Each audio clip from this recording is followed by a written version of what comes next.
Morning, 5 o'clock, and I'm Joan Jones with your top stories. We're at 71 degrees, fair skies right now, and we'll get up to 91 degrees later today. Now, if you're just getting started this morning, got a heads up for you, too. There are some spots in Middle Tennessee with heavy fog, and visibility is reduced this morning, so you may need more time to make your way into work. Those areas with fog are mostly to the south and to the east of Nashville. Next stop for the big, beautiful bill is the House of Representatives for another vote to reconcile the differences between the House and Senate versions.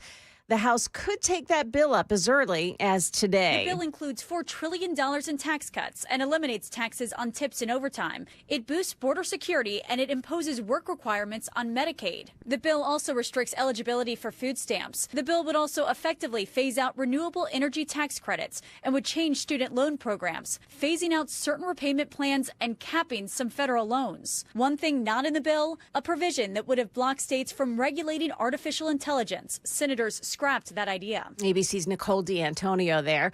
The woman who led police on a 4-hour slow chase yesterday is a convicted felon who's facing many new charges. Caitlin Ray is her name.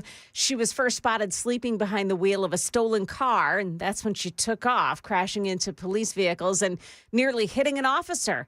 Channel 4's Alexandria Adams. Investigators saying that Ray was on probation for a 2023 forgery conviction.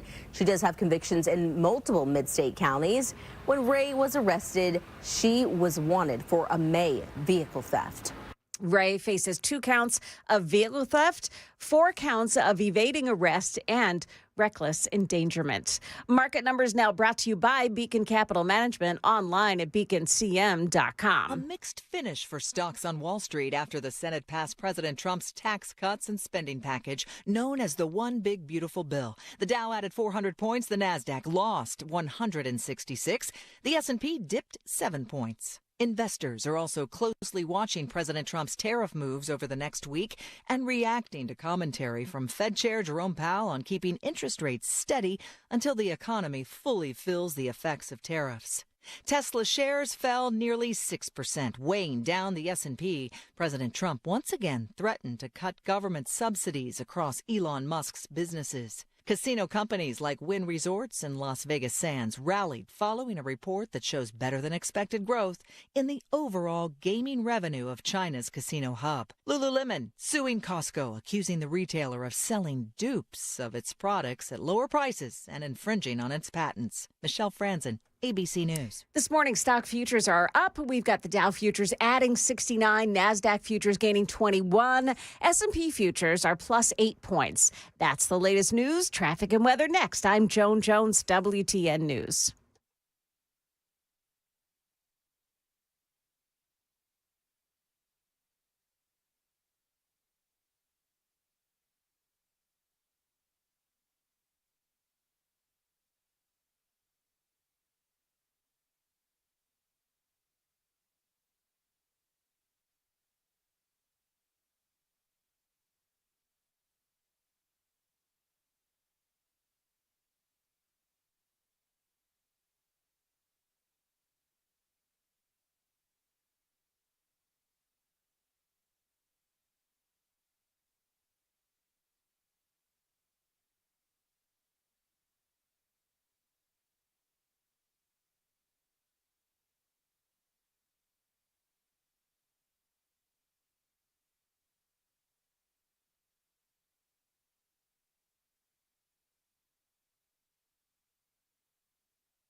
Okay, got to watch for some overnight paving work. This is on 65 southbound side in Talbot's Corner between I-24 North, that's exit 88, to I-24 downtown, exit 86, and the on-ramp from Trinity Lane as well. That the on-ramp, by the way, is blocked off. And on 65 in those between those two exits, 88 and 86, only 2 lanes are open there. They'll probably be picking that up pretty soon. Traffic every 10 minutes every morning on Super Talk 99.7 WTN.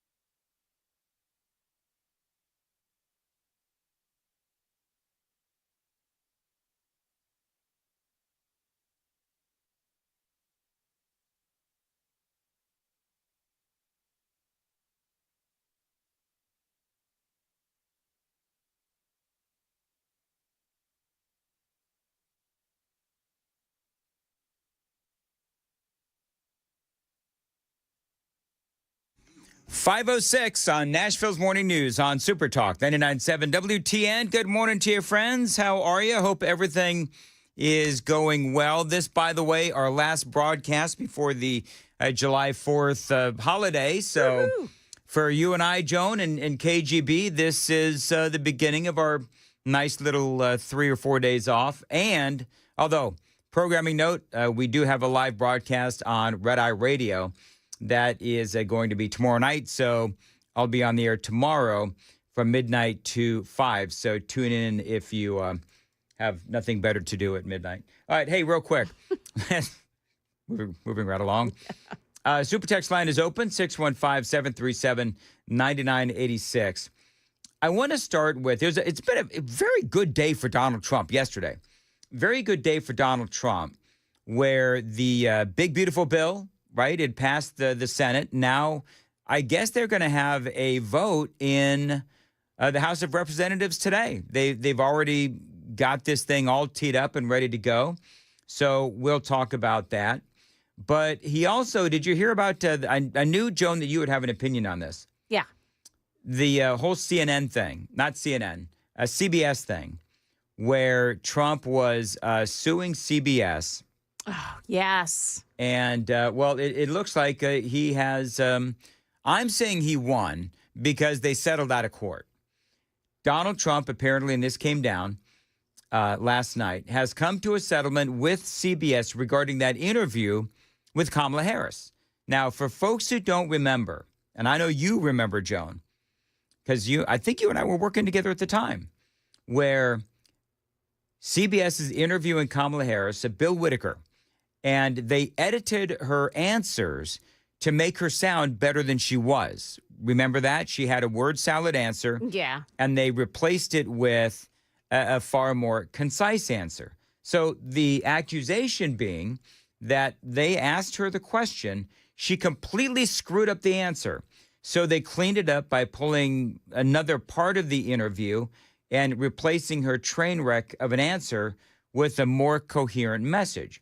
So Trump, I mean, he sued CBS, and we'll get into why he sued CBS coming up. But this was Kamala Harris's original answer. This is the one that they aired on a promo as the show was getting ready to air. This is what they aired. But it seems that Prime Minister Netanyahu is not listening. Well, Bill, the work that we have done has resulted in a number of movements in that region by Israel that were very much prompted by or a result of many things, including our advocacy for what needs to happen in the region. Now that was aired, so nicely said. That aired as a promo clip, believe it or not.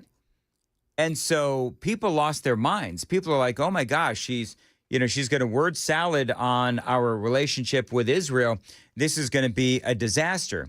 So lo and behold, once the actual interview aired, they cleaned up her answer. This is the cleaned up part. Listen. But it seems that Prime Minister Netanyahu is not listening. We're not going to stop pursuing what is necessary for the United States to be clear about where we stand on the need for this war to end. But it seems that So you can tell that the second answer is a lot more polished. The second answer is a lot more concise and confident. And so Trump and a lot of other people, of course, we saw what they did and we were like, wait a minute. And think about this. Think about where we were at that moment. Part of the storyline of the election of 2024 was you had Kamala Harris, who is a known word salader, right? She does a lot of word salads. The other knock on her was a lack of confidence. The other knock on her was a lack of policy chops. All of those things were exhibited in that original audio bite. And so I believe that it is fair to say that what CBS was trying to do was make her sound more confident, less word salady, and like she had her policy chops. And that's why they replaced that first audio bite with that second audio bite. And so Trump and his team and a lot of conservatives started accusing 60 Minutes and CBS of election interference, which is exactly what it was. Well, then Fox News reporting this. Paramount Global and CBS agreeing on Tuesday to pay Donald Trump a sum that could reach north of $30 million to settle the president's election interference lawsuit against the network. Trump will receive $16 million up front. Now, I realize that's pocket change for Donald Trump, but $16 million up front. This will cover legal fees, costs of the case, contributions to his future presidential library, or charitable causes to be determined at Donald Trump's discretion. They say there is an anticipation that CBS will have to pay out another allocation in the mid-8 figures set aside for advertisements, public service announcements, or other similar transmissions in support of conservative causes by the network. Fox News Digital has learned with these considerations, CBS will pay in excess of $15 million. It'll be in excess of $15 million. Remember, ABC paid $15 million to Donald Trump to settle a defamation lawsuit last year. So, I mean, it's going to be, I don't know, I wasn't doing the math, but it's going to be a lot for CBS. And they should. They say sources close to the situation telling Fox Digital that CBS has agreed to update its editorial standards to install a mandatory new rule. Going forward, the network will promptly release full, unedited transcripts of future presidential candidates' interviews, people involved in the settlement. They say that that rule is now referred as the Trump rule. But you know what's interesting, Joan? Why in the world haven't they been doing that all along? Like, it just makes sense to release the full unedited version. You would think. I mean, instead of calling it the Trump rule, it should be the this makes sense rule. Is what they should do. Yes. How about just being honest brokers in the journalism space? What's that? Not editing something to make it sound better for the candidate of their choice. See, that's the thing. And a guy, I don't know if you heard it, but a guy called me on Red Eye. And all right, so you heard that. So you know what I'm talking about. Yeah. Okay.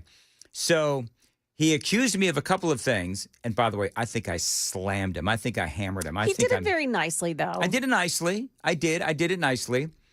But, I think I talked about this earlier. I think that there's seminar callers that are happening now on Red Eye. Yeah. I don't know. I mean, whatever. I mean, I can handle it, but I just thought it was interesting. So the guy said that I was taking the whole story out of context. So we'll talk about that straight ahead. It is 5:15. Time to check the roads on WTN. Yeah, they're still working the paving project on southbound 65. It's still going on between exit 88 and 86, but it says here from the traffic center that they're picking up the last cones now. So this should start to be clearing up. There is a huge old delay behind it as you're traveling in from the north this morning. 24 traveling in, that looks okay, and 40 also no problem so far. Traffic every 10 minutes every morning on Super Talk 99.7 WTN.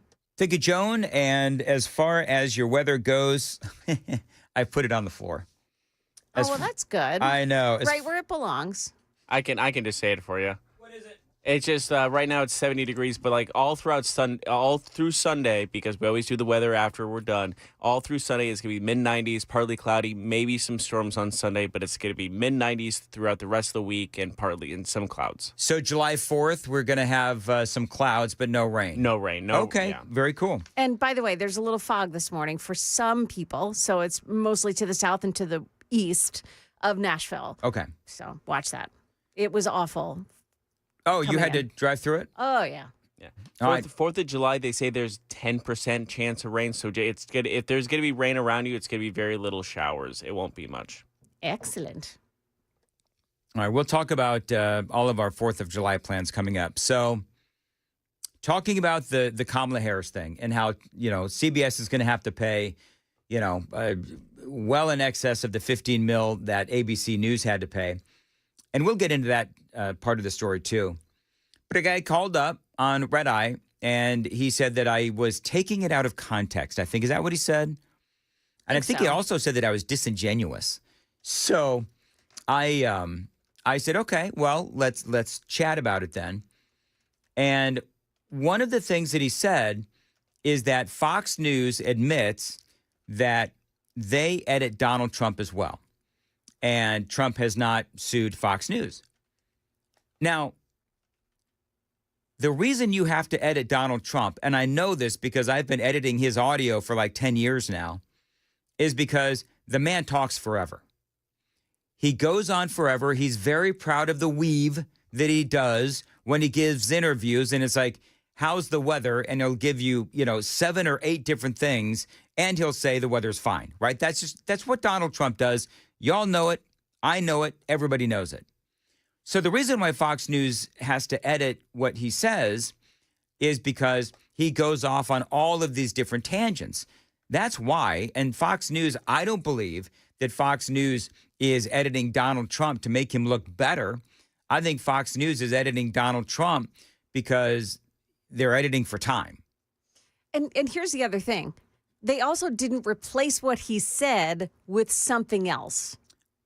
That's true. They trimmed the length of it, but they didn't replace what he said in a deceitful manner. And that's the thing. And that's part of what I said to the guy who said I was being disingenuous was, and I mentioned this in the monologue, remember the knock against Kamala Harris where she was, a word salader, and she wasn't strong on Israel. She wasn't strong on policy. She wasn't confident. All of these things. The original soundbite personified all of that. And so they replaced it. And also they replaced it after the promo played. That was also part of that discussion where the interview question aired. They had the word salad answer. People freaked out. And so then they replaced it for the original show once it finally aired. So I think that they were responding to the negativity of what people saw, the Democrat Party, the DNC saw in the promo. And so they decided to make the change. And I think that was really clear.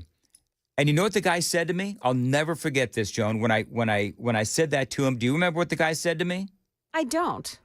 He said, well, that's true. Yeah, he wasn't one of those guys. He wasn't out Victory. to strong arm you. No, and I wasn't trying to strong arm him, except, when somebody calls me disingenuous, right. It irritates me. He had something else. Oh, he said that the only reason that CBS settled this case with Donald Trump was because I guess they're trying to be sold or something like that. Yeah, they are. Yeah, well, I know they are, but I don't buy that. I don't buy that as a reason why CBS it settled this case. By the way, if that was the only reason, then why are they also changing their policy on interviews? Mm-hmm. Because they know that they shanked it. They know that they screwed up.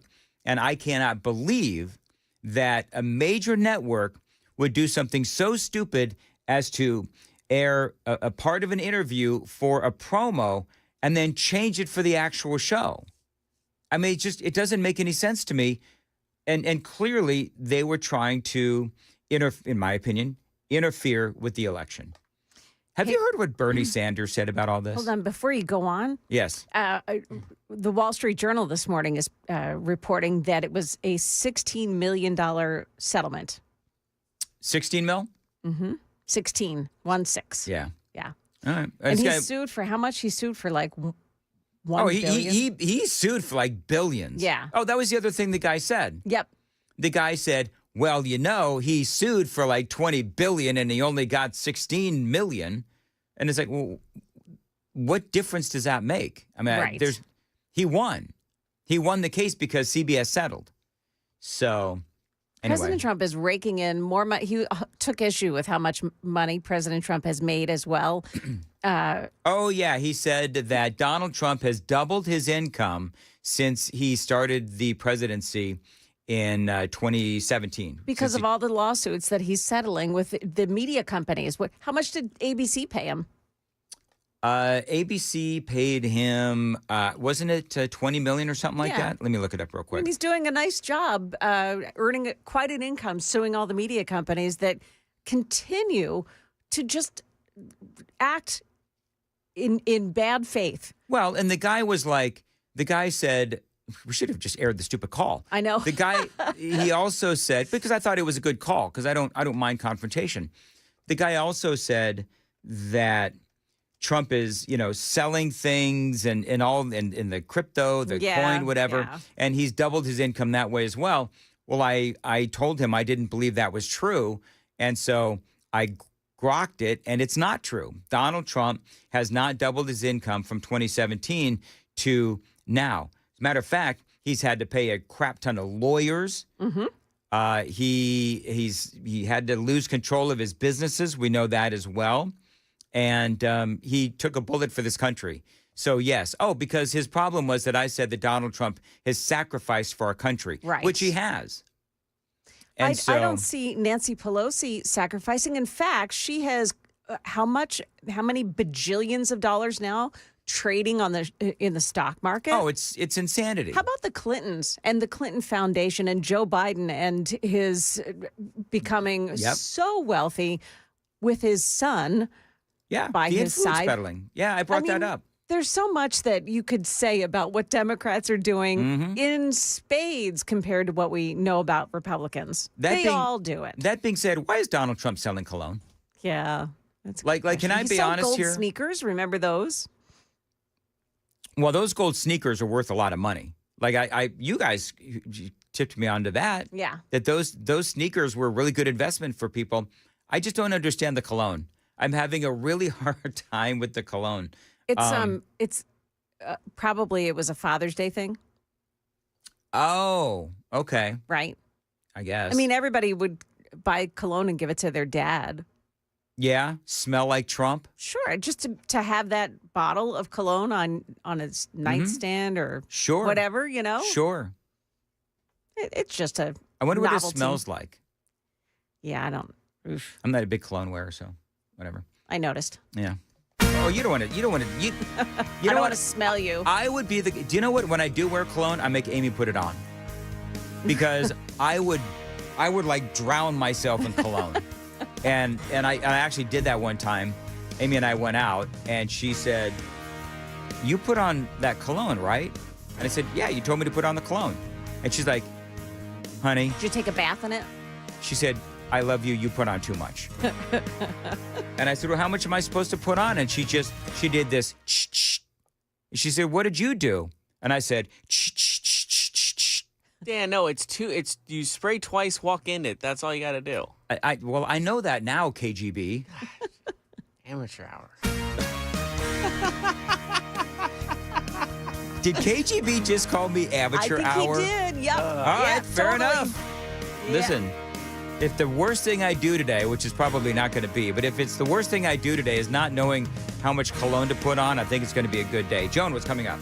Female athletes have a little something to cheer about today, and why the weather may be a bit of a headache for holiday travelers this week.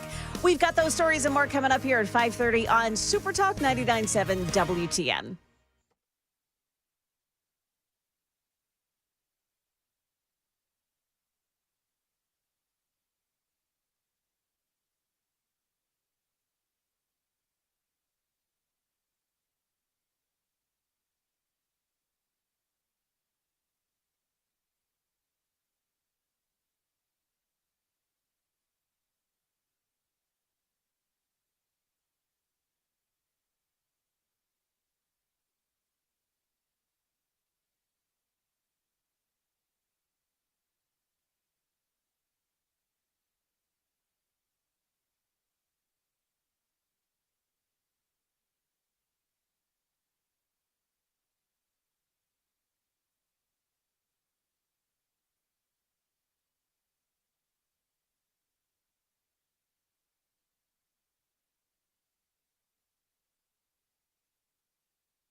529, Nashville's Morning News on Super Talk 99.7. WTN News with Joan Jones is coming up next. Joan.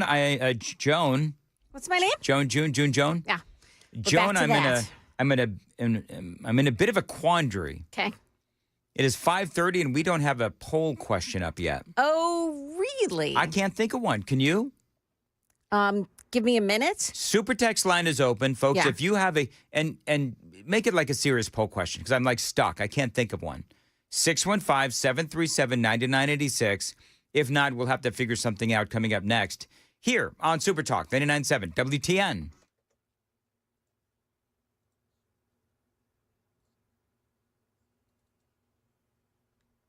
Good morning. It's 5:30. I'm Joan Jones with your top stories. Chalk one up for female athletes. Now that a school at the heart of the fury over trans athletes has had a change of heart. The University of Pennsylvania reversing course, saying it will now ban transgender athletes and strip trans swimmer Leah Thomas of her swimming titles. The school reaching a deal with the Trump administration, saying it will comply with Title IX as interpreted by the Department of Education, and saying it will restore the records and titles of female athletes who lost to Thomas and send apology letters to them.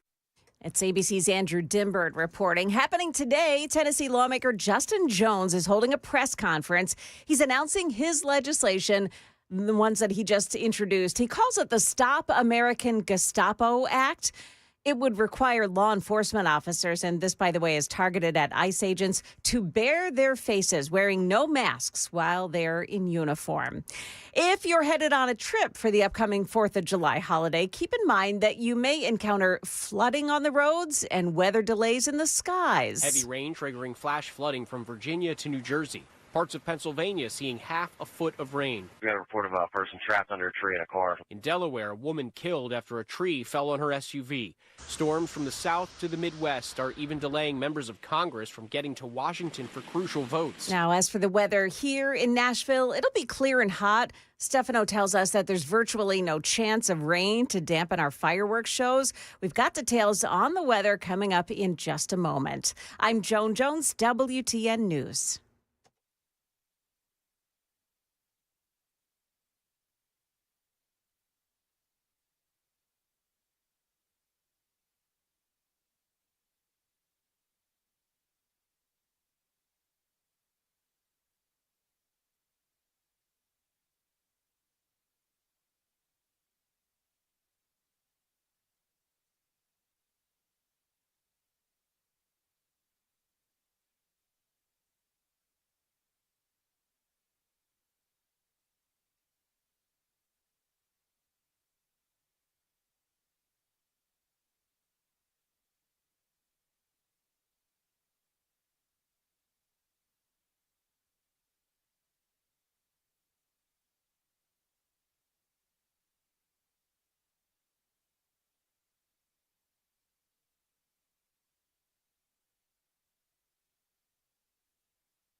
Okay, looks like they picked up that the cones and the paving project is over on 65 southbound, but it's still kind of slow this morning as you're traveling on 65 and on 24 as they merge there in the Brooklyn Heights area.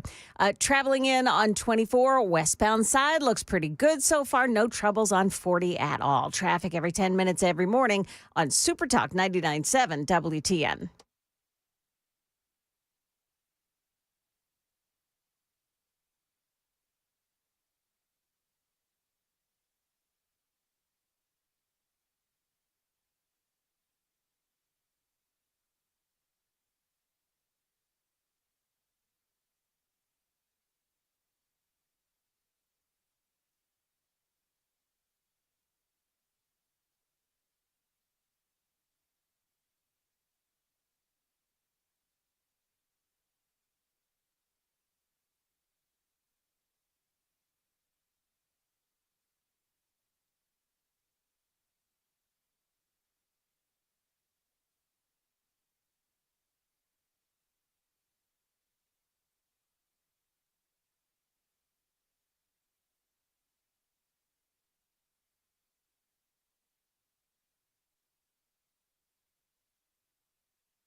.537 Nashville's Morning News on Super Talk 99.7 WTN. Well, we got a bunch of poll questions. So that's cool. The one of them, hey, Dan, a poll question for you. Should a grown man go on a Disney cruise? Yes or no? Does he have kids? Is he going with kids or going just with I think that by was himself? that was a slap at me. I know, but Okay. that's a legitimately interesting question, though, because if he takes his kids, that's fine. Yeah. But if he's going alone, someone should put him on some sort of government watch list. Do you know, I actually know some man children who love Disney stuff. Oh, yeah. And they, I mean, yeah. Disney adults, the psychos of the world. I don't think they're, Disney adults? Have No. you been to Disney? But do you just see like a couple going, or just a guy or a girl by themselves and just getting way too into it, and like cutting kids in line to see the princess? You haven't seen that before? well, I have not seen that, but I, as an adult, have indeed gone to Disneyland by myself. How old were you? I was early 30s. Wow. Was Why, there is like? this, why am I being judged? Wait, I mean, why by yourself? Why not take someone with you? The family couldn't go at the time. And I didn't have anything to do. I think they were out of town. I didn't have anything to do, and I wanted to go to Disneyland. So, Do you know what it was? You lived in L.A. though. Well, yeah. Okay, that's that. Okay, Do you that's know a what it little was, though? It was that my kids were really young. They couldn't go on the roller coasters. So it was, so we're not going to be Sucks with to be them. them. Yeah, so I'm going to go, and I'm going to go on all the roller coasters. That's what it was. Okay. I didn't have any friends. Fair. So I don't know why. That's not true. I don't know why there's, this whole thing about, Well, how you explained it first, but since you lived in L.A., yeah. you didn't have like your kids couldn't go on the rides themselves. Like that's a different scenario.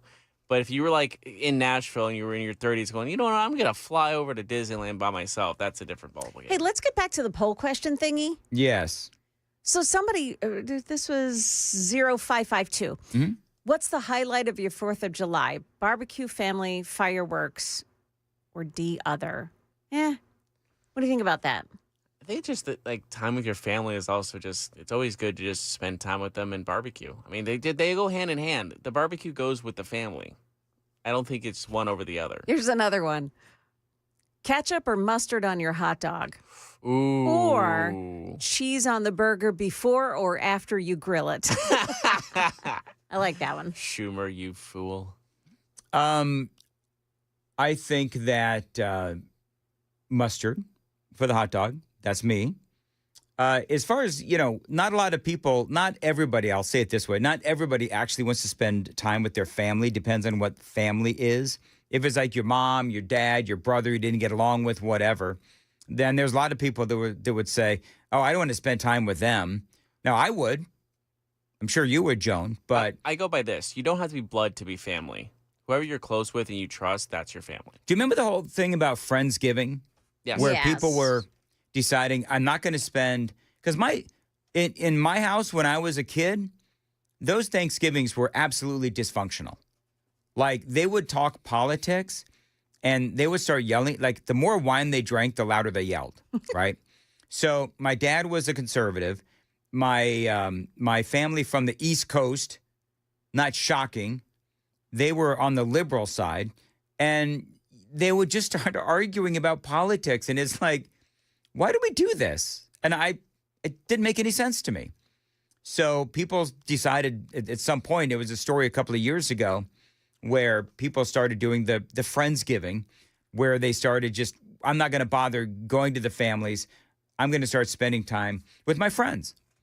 And I personally, I thought that was a shame. And as I get older, I actually more believe that is unfortunate, because as a guy who is, I'm 57, and I remember when those Thanksgivings at my dad's house, where the older that I got, when I was young, they had a big table, right? This is, Thanksgiving story time. They had a big table, and it was really crowded, even for that big table, because the family all came out, right? As I got older, there started to become more room at the table and more room because people were dying. The older relatives, they started dying off, and there were fewer and fewer chairs that we needed. And then when I got into, probably my early to mid 20s, maybe later 20s, when I got married, I started to miss those times with all my relatives. And it started to, make me sort of miss my family Thanksgivings, because I hadn't seen those folks in a long time. And I looked back fondly on all of that fighting, because it was family.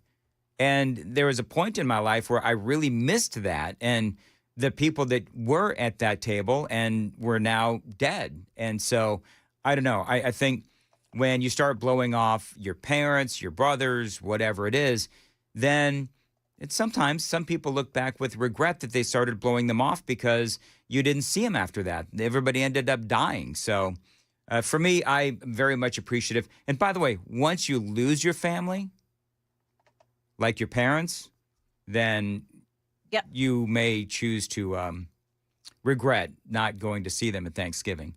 So I don't know. I kind of like the ketchup and mustard. I don't know why I went on that rant. Wow, that was, yeah. Sorry about that. Anyway, ketchup and mustard on hot dogs. You want to do that one? Yes, I've already started it. All right, very Ketchup, good. mustard, and I added both for those people that love both. Well, that's by condiment.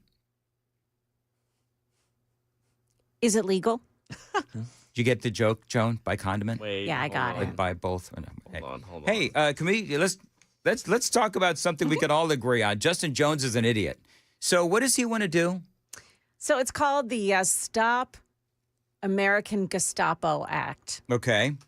And what he wants is for ICE agents and all law enforcement to not wear a mask, because he was so mad that ICE agents wouldn't talk to him when he was, out there berating them and questioning them about who they are and what are you doing here and do you have a warrant for this person's arrest?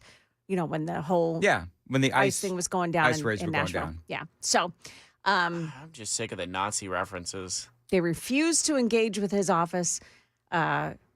So now this is him fighting back. He says, quote, "For too long, Donald Trump and his willing accomplices at the state level have increasingly used ICE as an anonymous and extrajudicial police force to engage in targeted terror." Targeted terror. Yeah. Is that what he says? All right. Yeah. This is what I think of him. Yeah. That's what I think of him. Is that what you think of him? Yeah. Well, Don't worry, I'll wear a mask I won't wear a mask while I do it. Do you know by the way, what I think when I hear of Justin Jones? Make it stop! That's what I think of Justin Jones. Joan, do you have one? Do you have an audio clip about no, him? She doesn't need one. You know what, Joan? You can borrow mine. Make it stop! I don't think ICE was under any legal authority to have to deal with Justin Jones. No, of course not. That's number no. one. And you know what I would ask Justin Jones? If you believe that the people that are being sent to Alligator Alcatraz, if you believe that they are being wrongly detained, then I would ask Justin Jones, would you be willing to go spend the night with those folks at Alligator Island? If these are all just, God's children and they're wonderful people and they should be in church, and if they weren't in prison, they'd be in church. If you think these are such great citizens, well, they're not citizens. If you think these are such great people, would you spend the night with them in the prison? How much time would you like to spend with these people? Because you and I know, Joan and KGB, we all know that these guys are gang members. These guys are violent criminals, and that's why they're going to Alligator Alcatraz. And so I think it would be interesting for him to put his money where his mouth is, or his time where his mouth is. And if you really want to get to know these people, then Justin, by all means, go get to know them. And by the way, the whole stupidity of the, saying that ICE should not be allowed to wear masks. Well, here's the problem. The problem is you can't be trusted. So these guys go running around, and doing what they need to do without masks on. Well, then it's his side that is doing the doxing. Mayor O'Connell. It is Mayor did O'Connell. The doxing. It is Mayor O'Connell and his office and all these other folks on the left that talk about doxing, including Hakeem Jeffries, the leader of the Democrat Party in the House of Representatives. So can we all just be honest? Make it stop! It's so funny. That was an accident. I accidentally hit the play bar on my computer. And, but I mean, here's the thing about Justin Jones. He's only doing it for the pub. He's only doing it for the clicks. Yes. Again, performative. It's all like their actions, almost every action that these people do is performative. Yeah. It's like AOC with I remember she was outside those detention centers crying. With her beautiful big, makeup. Beautiful makeup. Yeah. 1 mile away from the actual detention center. Yeah, white, crispy white suit. Remember that whole thing? When I cry, I make sure I stare into a camera and look sad while I cry. Oh, yeah. Well, and see, that's the thing with the video that I just played, the woman screaming, "Make it stop." I mean, if you listened to the show yesterday, you know what I did. It's a whole thing. So it's almost like the people that are crying, and this is a leftist thing, the people that are crying when they put up a video about how upset they are with the treatment of these, migrants or immigrants, when in reality they're illegal alien gang members, but whatever. And it's like, okay, so if you screw up and you have to do a second take, then do you have to get the crying going again? How exactly does that work? In other words, it's all performative. All right, real quick, who's doing what for 4th of July? Now, we are off tomorrow, and we're off on Friday. Mm-hmm. I am working Red Eye Radio, so if you have nothing else to do overnight, that's not like Thursday morning, then, knock yourselves out. Joan, I know that you'll be up listening. So sure. What do you, I'm coming into downtown. Okay. I'm going to come into downtown. Really? That's risky. Why is that risky? Because it's it's literally hundreds of thousands of people shoulder to shoulder out on Broadway. I've done it before. It's brutal. Are you doing it with Amy or without? I'm doing it with. Okay. Mm-hmm. How about Riker? Riker's with his dad. Okay. So it's me and Amy. We're going to go and we're going to wade into the great unwashed. I'm kidding. I'm looking forward to it. So we're looking for police reports about what happened to you after it's over. No, it's all going to be fine. Stomped on by an angry mob. Don't go down by the river. Unless you have a van. Unless you live in a van down by the river, that's fine. Don't get drunk and then go down to the river. That's right. Got it. Okay, very good. So that's what I'm doing. I'm coming downtown. It's something I've been trying to get Amy to do for a long time. I have an 8 a.m. tea time on 4th of July, and then we're doing the Murfreesboro fireworks display. Okay. Yeah. Very good. And KGB, how about you? Well, I'll be working here, making sure the shows are going well. But then afterwards, I'm going to see my family's neighborhood always does a big 4th of July show. Like they get, the food trucks and all that stuff come to the neighborhood. Nice. And then there's a big fireworks show for all the kids. And the kids get their faces painted and stuff like that. So that's going to be fun. All right, very good. Well, everybody have a good 4th of July. And we will again, be back here next Monday, as a matter of fact. 4 days. That's a long time. I'm having microphone problems, KGB. I don't know if you can tell, but the thing won't stay up. Someone's yelling at me in the YouTube chat from my microphone, but I don't know why mine's fine. I don't know. Anyway, all right, we got to go. It is 5:51 at Nashville's Morning News on Super Talk 99.7 WTN. By the way, the Super Text line is open. Oh, somebody said, and I don't know if somebody's trying to trap me, but somebody wanted a question to be, are you upset that the Senate removed the no tax on overtime and no tax on tips from the bill, from the big, beautiful bill? So they didn't remove that. No, they did not. I think somebody's trying to get me, Joan. Yeah. I think somebody's trying to trick the vulnerable host. So no, they did not do that. Actually, it's still in, and I think we're going to probably have a vote. We're going to have a vote within what? Do you think by 1 or 2 o'clock this afternoon, Joan? Do they have a time yet? They don't have a time, and they're having trouble getting everyone in because there's been bad weather and delayed flights and canceled flights all around the country. So, are they trying to get an early vacation? They're just teeing up that there may be some issues with getting everyone to Washington, D.C. to do the vote in the first place. Yeah, that's a problem. They've had a lot of issues with weather and so forth. And so you've got planes all across the country, different airlines that have been having a lot of issues. And that is impacting lawmakers' ability to get back to Washington, D.C. That's number one. And number two is there's a certain handful of Republicans who are not sold on this bill. So there's that aspect of it as well. I will tell you about that and a whole lot more straight ahead. Super text line is open, 615-737-9986. Joan Jones has the news at 6. Joan, what's coming up? Yeah, the one road where you're likely to see a whole lot of troopers this weekend. Also, we've got an update on Ed the Zebra. Stick around for that and more coming up here at 6 o'clock on Super Talk 99.7 WTN.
5:56, Nashville's Morning News on Super Talk 99.7 WTN. A couple of stories that, I don't know, Joan, are you seeing in your wires that Trump has posted now that there is a 60-day ceasefire in Gaza? Oh. Donald Trump? No. Donald Trump posting on Truth Social. My representatives had a long and productive meeting with the Israelis today on Gaza. Israel has agreed to the necessary conditions to finalize the 60-day ceasefire, during which time we'll work with all parties to end the war. The Qataris and the Egyptians, who have worked very hard to help bring peace to the area, will deliver this final proposal. He says, I hope for the good of the Middle East that Hamas takes this deal because it will not get better. It will only get worse, the president says. Thank you for your attention to this matter. I love when he ends with that. I love that he does that. I don't know why. It's just kind of funny. It's him kind of taking the big guy at the company role, you know? Well, he is the big guy in the country and in the world as well. So Trump is supposed to meet with Benjamin Netanyahu next week. And so on Monday, he's going to be here, yeah. On Monday, okay. So the discussions will center on Iran and on Gaza.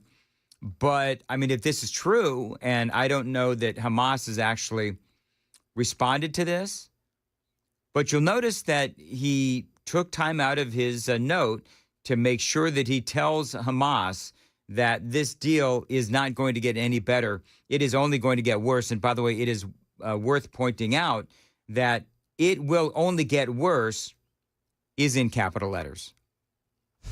So if he, can I just say this? If he actually is able to have a part in some sort of a peace deal and a peace negotiation between Hamas and Israel, will they just give him the Nobel Peace Prize already? Well, you know, they can't do that because it's a political event. The Nobel Peace Prize, they gave it to Barack Obama 5 seconds after he was in office. I mean, come on. You think that they hate Donald Trump so much that they won't give it to him? Yes. Okay. Oh, yeah. I might make him one of the nominees, but they'll give it to, Mamdani instead. Oh, can you imagine? Yes. I mean, that's how it would go. All right. Well, we'll see. I think if they wanted to I think Trump already deserves the Nobel Peace Prize. Even Elon Musk, and they're engaged in a battle on social media. Of course, we talked about this yesterday.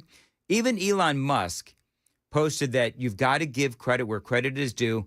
Donald Trump, I'm paraphrasing, has done an amazing job on the world stage and in these conflicts. So if the Nobel Peace Prize people want any possible credibility, they need to give him the Nobel Peace Prize. I'll be honest with you, though, Joan. I don't think Donald Trump wants it. I think at this point, he could care less. It is 6 o'clock on WTN.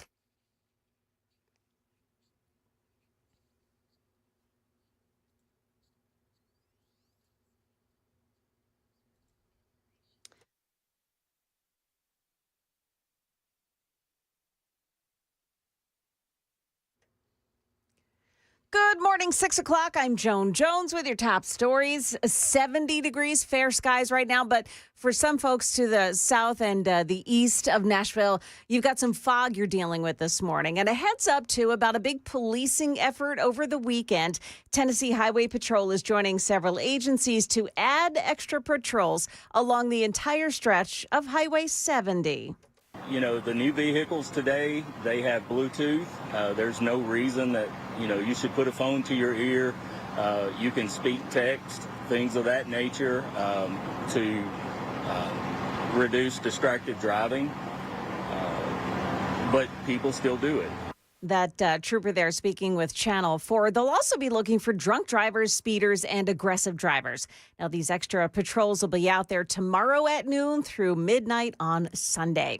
2 people charged in a deadly jet ski crash last year have now pleaded guilty. Joshua Kennington and Savannah Remington collided while they were riding on jet skis on Old Hickory Lake in Wilson County last year. killing Remington's passenger. That was 10-year-old Jack Gear. Kennington and Remington were sentenced to 2 years of supervised probation. Jack's parents have sued the Boy Scouts of America for $10 million. Remember Ed the zebra? Well, Ed is now in Texas. He's been quite a traveler. Ed's owners, who now live in the Bell Buckle area, say that Ed is fine and he's healthy, and they've been in conversation with zoos and animal sanctuaries about taking him in. But it's not clear if he's going to be staying in Texas. Market numbers brought to you by Beacon Capital Management, online at beaconcm.com. The NASDAQ and S&P on Tuesday backed farther away from the all-time highs they reached last week. The NASDAQ falling 0.8% yesterday, the S&P losing 0.1%. But the Dow Jones gained another 400 points to close at 44,495. Del Monte Foods is heading into bankruptcy. The 135-year-old company has reached an agreement with some key lenders to put together more than $900 million in financing to keep operations going as Del Monte looks for a buyer. Nissan is recalling nearly 500,000 vehicles to replace defective bearings that could lead to engine fires. The recall involves certain Nissan Rogue and Altima models, along with some Infiniti sedans equipped with 3- or 4-cylinder engines. The hectic 4th of July travel period got off to a rough start as severe weather that moved into the Northeast disrupted hundreds of flights nationwide. AAA estimates that a record 72 million people will travel over the holiday. Jim Ryan, ABC News. Stock futures mixed now. We've got Dow futures up 90, but the NASDAQ futures have dropped a little bit. They're down 11 points now. S&P futures are plus 5. That is the latest news. Traffic and weather next. I'm Joan Jones, WTN News.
Looking good this morning. You're touching the brakes on 24, the westbound side around the Laverne area as you make your way in. Normal delay there, and really no big delays to speak of if you're traveling on 40 in. There's some slowdown this morning on 65 in the Goodlettsville area. Otherwise, looking good there. Traffic every 10 minutes every morning on Super Talk 99.7 WTN.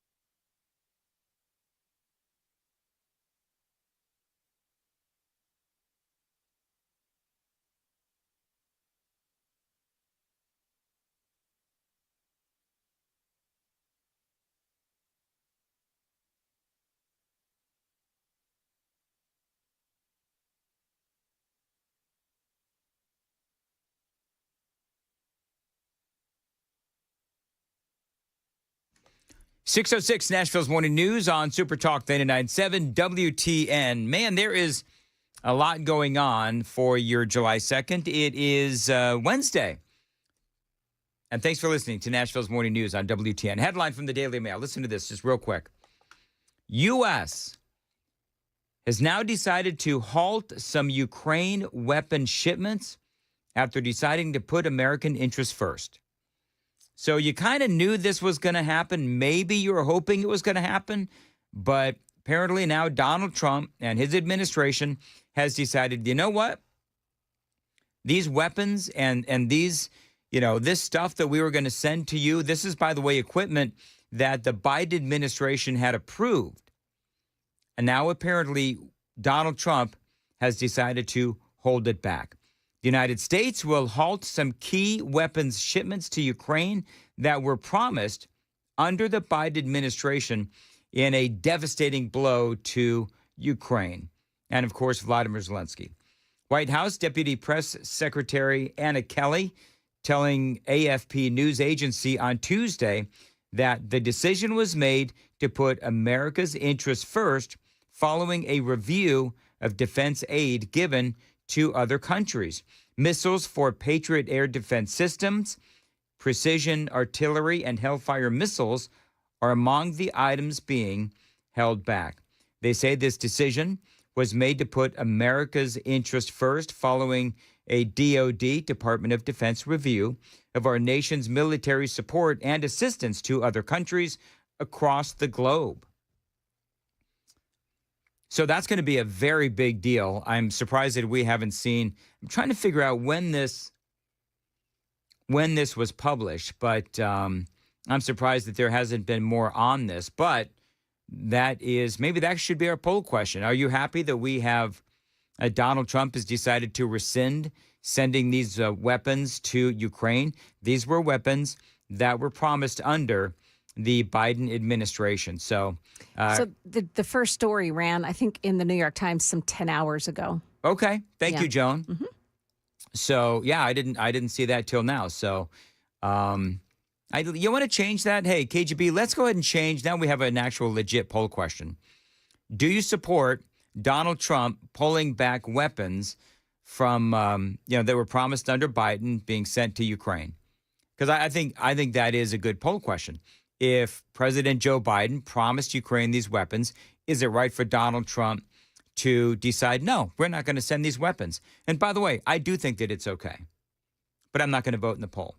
Now, a couple of other things going on. First of all, the big, beautiful bill that is going to be voted in the House of Representatives today. Somebody said that Andy Ogles had filed a motion or a piece of legislation, whatever, to revert back to the original House version as opposed to voting on the Senate's version.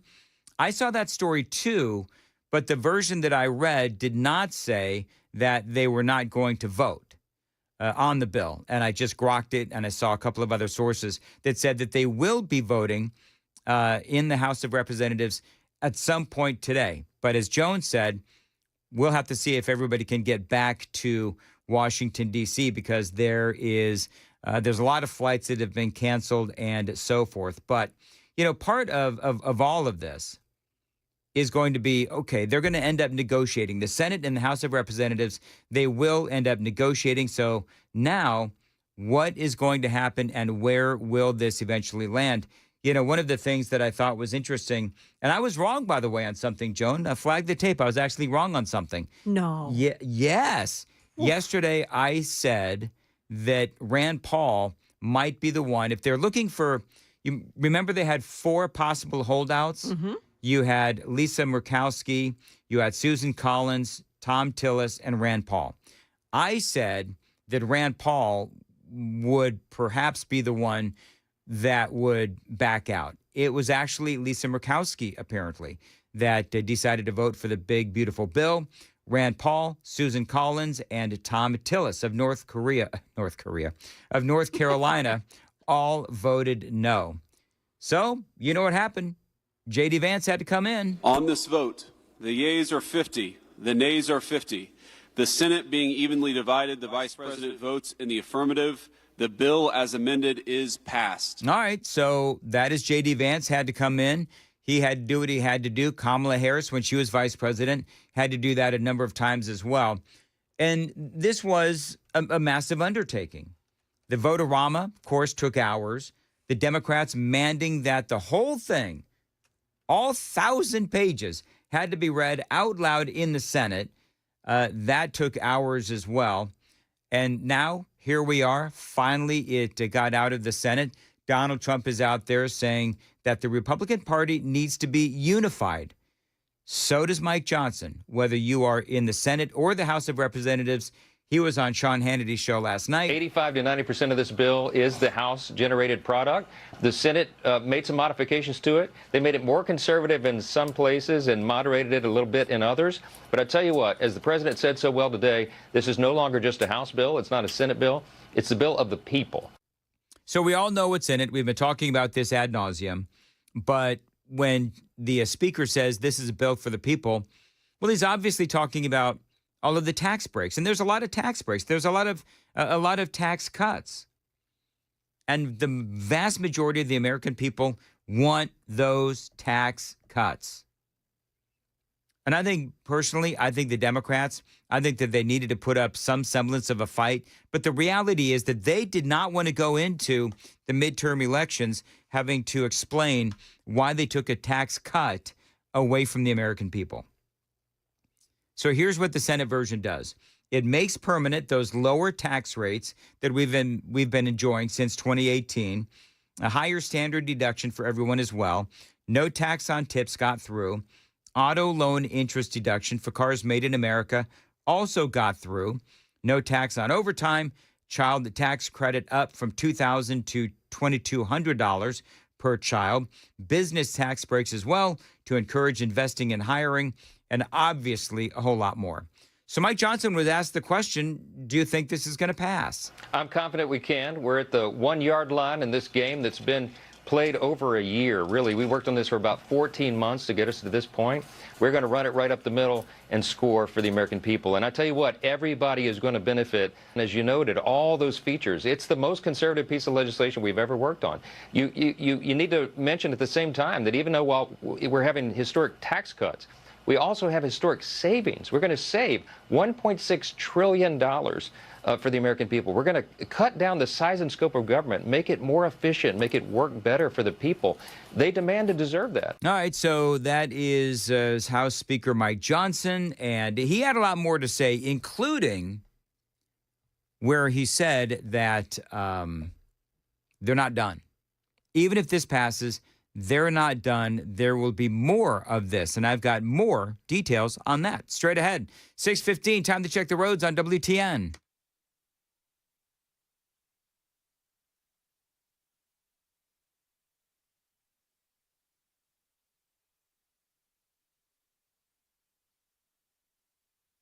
Thank you very much. 6:15, Nashville's Morning News. As far as your weather for today, weather through Sunday, highs in the mid-90s with some clouds as well.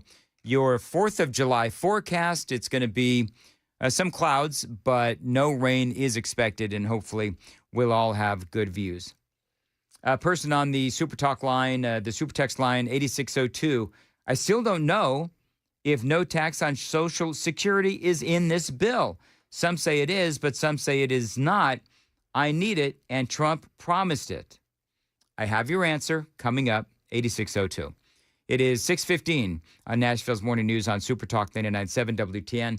Mike Johnson, he was on with Sean Hannity last night, and he says, yeah, there's more where this came from. You can do a reconciliation budget for each fiscal year. So the plan is to do one in the fall for the FY26 budget year, and then we can also squeeze in a third one for FY27 before this Congress is up. At the same time, we're going to be passing rescissions packages from the White House to save more money and spending less in appropriations. We will get the government back to fiscal sanity, and we are the party to do it. So that is now. Can I just say there's a lot of chest beating going on here with Mike Johnson. There are times when he sounds a little too car salesman-y to me, but the Republicans say that they're cutting spending. I believe that they are. The Democrats say this will increase spending. And here's the deal, and Joan, you know this better than anybody. Yeah. There's a lot of political gamesmanship here going on. Oh, gosh, yes. The bottom line is this. We're going to be getting the opportunity to get more of our money back. That's a big deal. To spend more of our money as opposed to the government spending it on stupid stuff. So I like the fact that, am I concerned that this ultimately will lead to more spending, higher deficit and all that? Well, of course I am. But I trust the Republicans a heck of a lot more than I trust the Democrats. I think I said yesterday that this is the same political party, the Democrats, that said that the Inflation Reduction Act would reduce inflation only once it passed, for them to come back and say, yeah, we shouldn't have named it the Inflation Reduction Act because it's not going to do that. So I'm sorry, but I do. I trust the Republicans on this far more than I trust the Democrats. So the criticisms are, though, coming in from the left. The biggest one, of course, as everyone knows, is that this is going to gut Medicaid. It's what everybody's saying. It's oh, going my to gosh. gut Medicaid. If I hear it one more time. It's not true, according to Mike Johnson. We need to make sure the program is sustained for the people it's intended for. That's, the elderly, the disabled, young pregnant mothers down on the Luck, for example. So that's what we do by reinstituting work requirements, right? If you're a young, able-bodied man, you should be helping to pull the wagon, not riding it. And so we have this very popular provision that says if you're going to receive Medicaid, you got to show that you're working or at least looking for a job, or volunteering in your community. Sean, for 20 hours a week. It should be much more, but that is a minimal requirement that will reduce a lot of the abuse of the program and shore it up for the people that need it the most. We're very proud of that. You think you could handle a 20-hour-a-week job, Joan? I know I could. Oh, yeah. And it doesn't sound like that much to ask, does it? I mean, working 20 hours, and he said, or serving the community. So if you want here would be my message to people who don't want to do anything, but they still want to get their Medicaid. You want taxpayers to help you out? You want taxpayers to support you? Go pick up trash on the side of the road. Volunteer at the animal rescue place that is run by the city. I love that.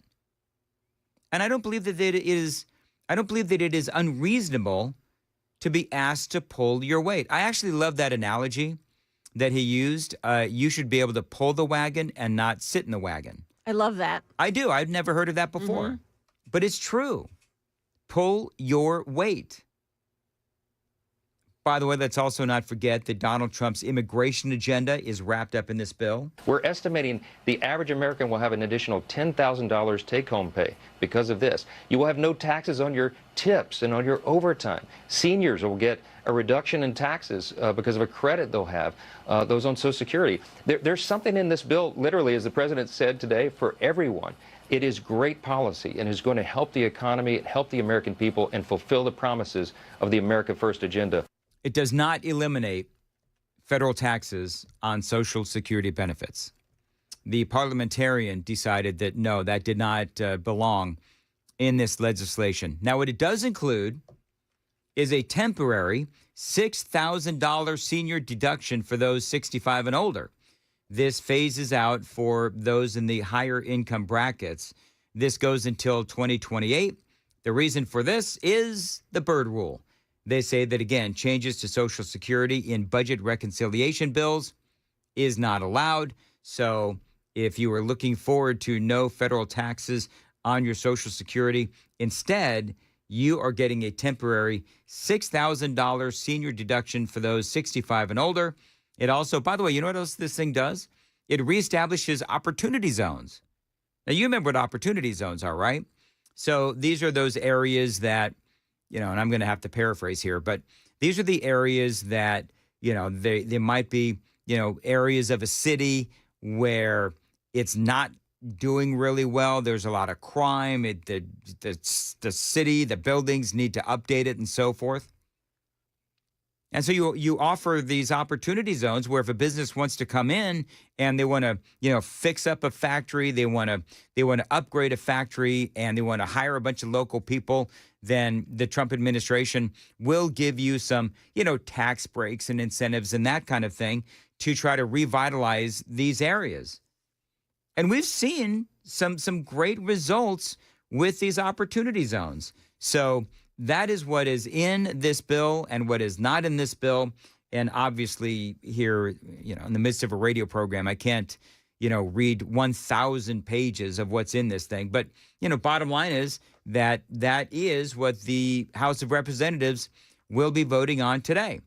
The biggest stuff that everybody voted on and what Donald Trump ran on, by and large, a lot of that is in this bill.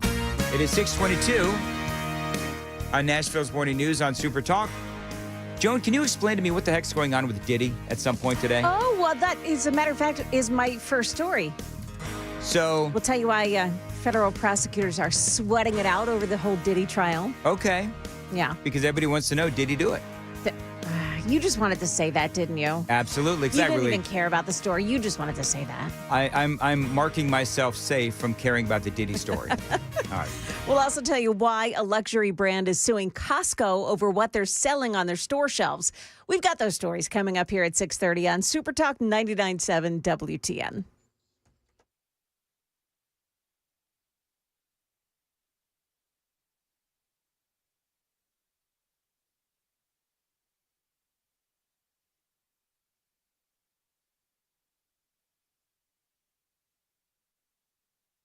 Dan Mandis here, 623 on Nashville's Morning News on Super Talk 99.7 WTN. I want to tell you about my friends at the Glock store. Now, these folks helped me buy my first gun. It is where I continue to train as well. Now, listen, if you need a new firearm, they've got all the Glocks, factory and custom. Don't forget the wildly popular Trump Glock as well. Now, they've also got all of those accessories for your gun that folks love. They've got red and green dot optics, upgraded triggers, and of course, the lowest prices on Glock magazines in the country, not just on sale every once in a while, but every single day, really low prices. And by the way, also don't forget about bullets. You just buy a 10-round test pack of 9mm ammo, and you can test fire any Glock in the rental department. And let me tell you something, I've been in that rental department a lot. They've got some amazing guns back there, including the Glock 43X, the most popular handgun in America. So buy, upgrade, or train. It is all at the Glock store. Minutes from the airport and worth the drive from anywhere. Glockstore.com and shoot270.com.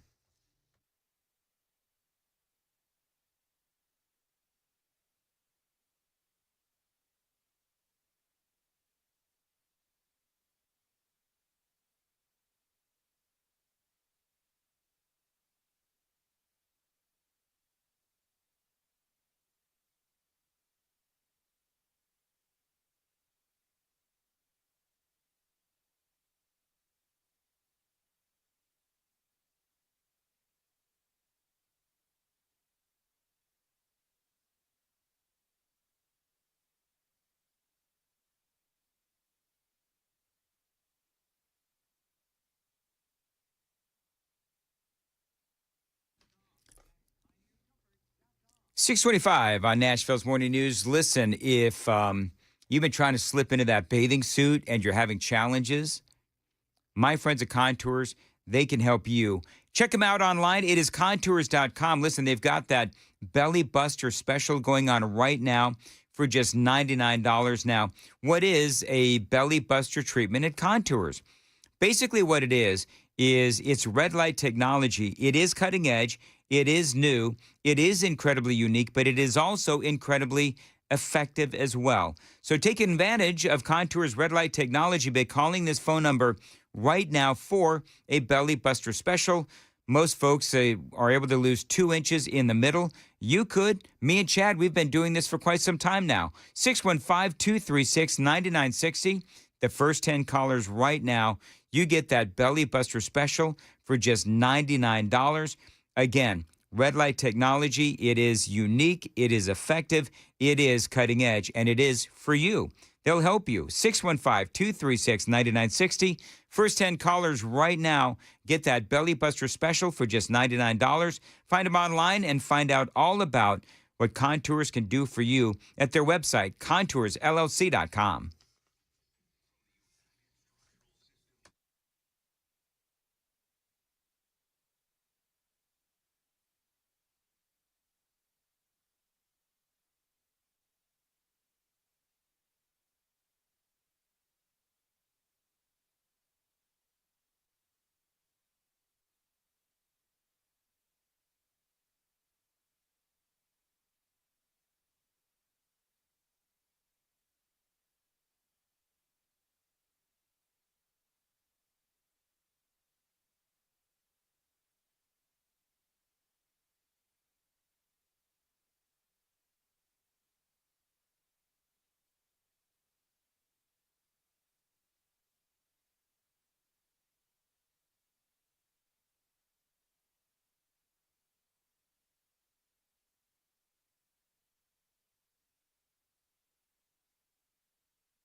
629, Nashville's Morning News on Super Talk 99.7 WTN. I've been well danned. Uh-oh. On the Super Text line. So it's a person on Medicaid, and he's going to tell us his experience on Medicaid and why he believes that what the Republicans are trying to do is not a good idea. And he's listening to this radio station, so he's obviously conservative. So we'll talk about that. And also, did you hear Chuck Schumer absolutely own the Republicans yesterday? No. Did you hear the Schumer own yesterday? No. Oh, I'm going to play it for you coming up next. He absolutely, Schumer it was a slam dunk on the Republicans in the Senate. We're going to talk about that as well. Straight ahead, it's Nashville's Morning News on WTN.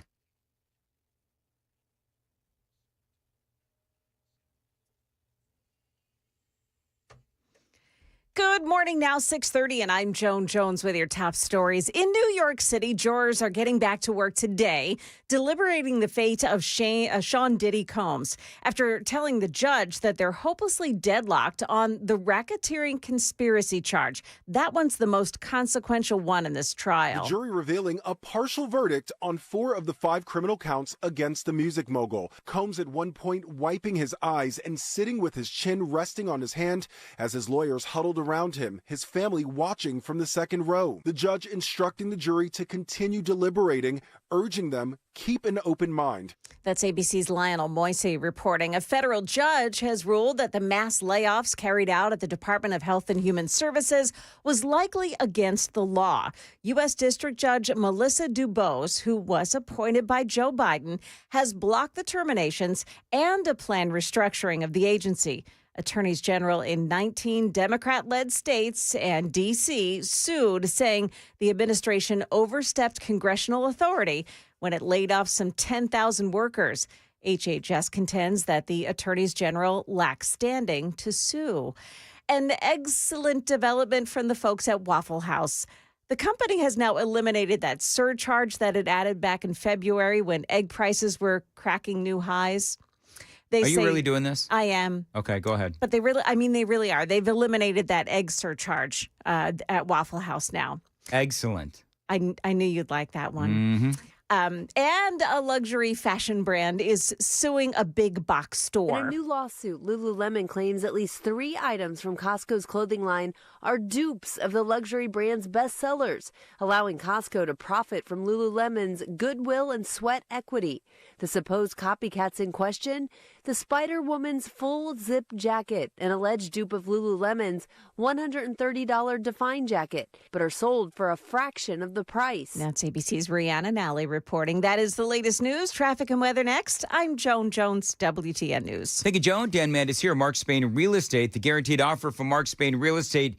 It is the easiest way to sell your home. You can save time, you can make the most money, and eliminate all the hassle this summer. Now, let me tell you something. This is a great company, Mark Spain Real Estate. The accolades have been coming in for years. And people that use Mark Spain, you know what they say, Joan? That Mark Spain is excellent. Oh. Mark Spain Real Estate was ranked on the Inc. 5000 list of the fastest growing companies in the U.S. for the 8th year in a row. They respond fast and are one of the most experienced real estate teams in Nashville. Now, they sell 2 homes every single hour, making them the most experienced real estate team in America. You can trust them to sell your home hassle-free and for maximum value. It's that guaranteed offer. Call them and get the guaranteed offer on your home today. There's no obligation. 855-299-SOLD is the phone number. 855-299-SOLD. Find them online anytime. MarkSpain.com.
Watch out on Murfreesboro Pike and Antioch this morning. Right at Franklin Limestone Road, you have a crash involving injuries.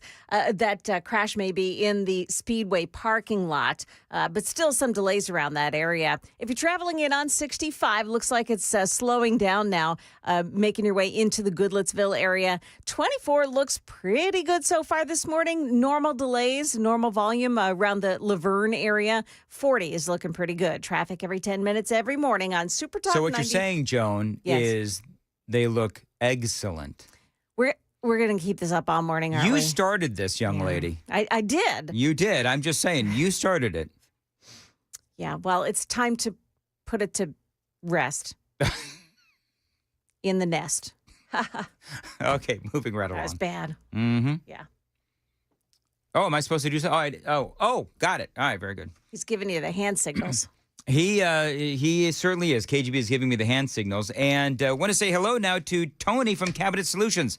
Tony, how are you, my friend?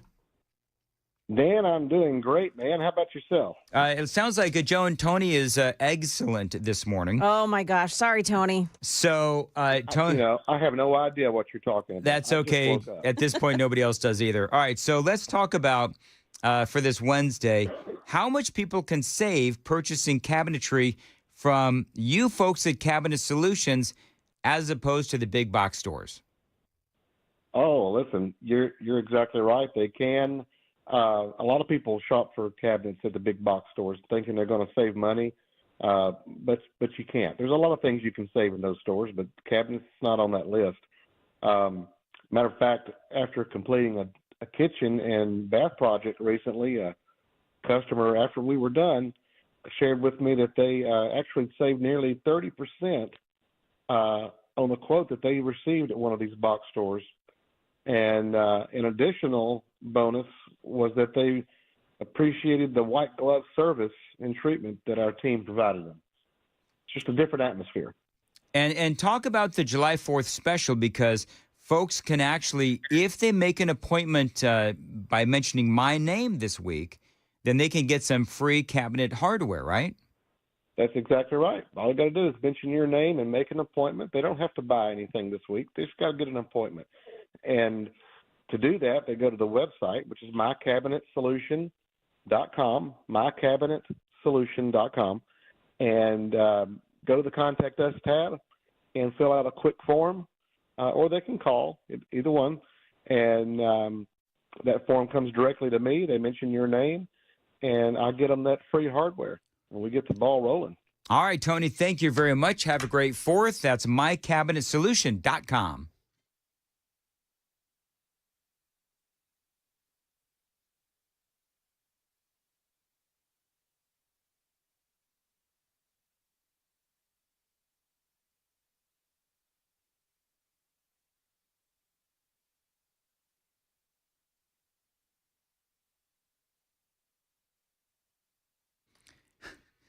It is Super Talk 99.7 WTN.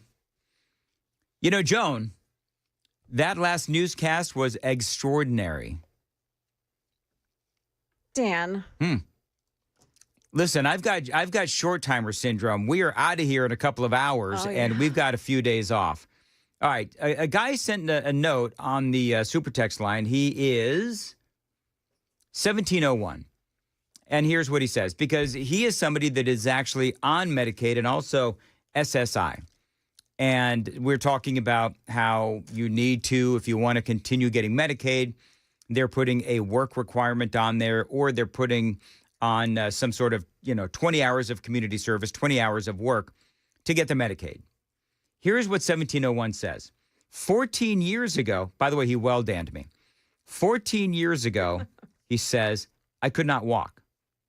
I was walking with crutches. I got SSI and Medicaid, and I've had both hips and both knees replaced and one shoulder replaced. Wow. He says, now I'm able to get out and do a little something. I got a part-time job, but I need my Medicaid to keep me alive and keep paying for the medicine that I have to take to stay healthy. So, yeah, he says, Dan, I understand your point, but you don't understand mine, because you don't live in pain every single day. I actually do, because I've got to work with Joan, but that's a whole nother. It's not all it's cracked up to be.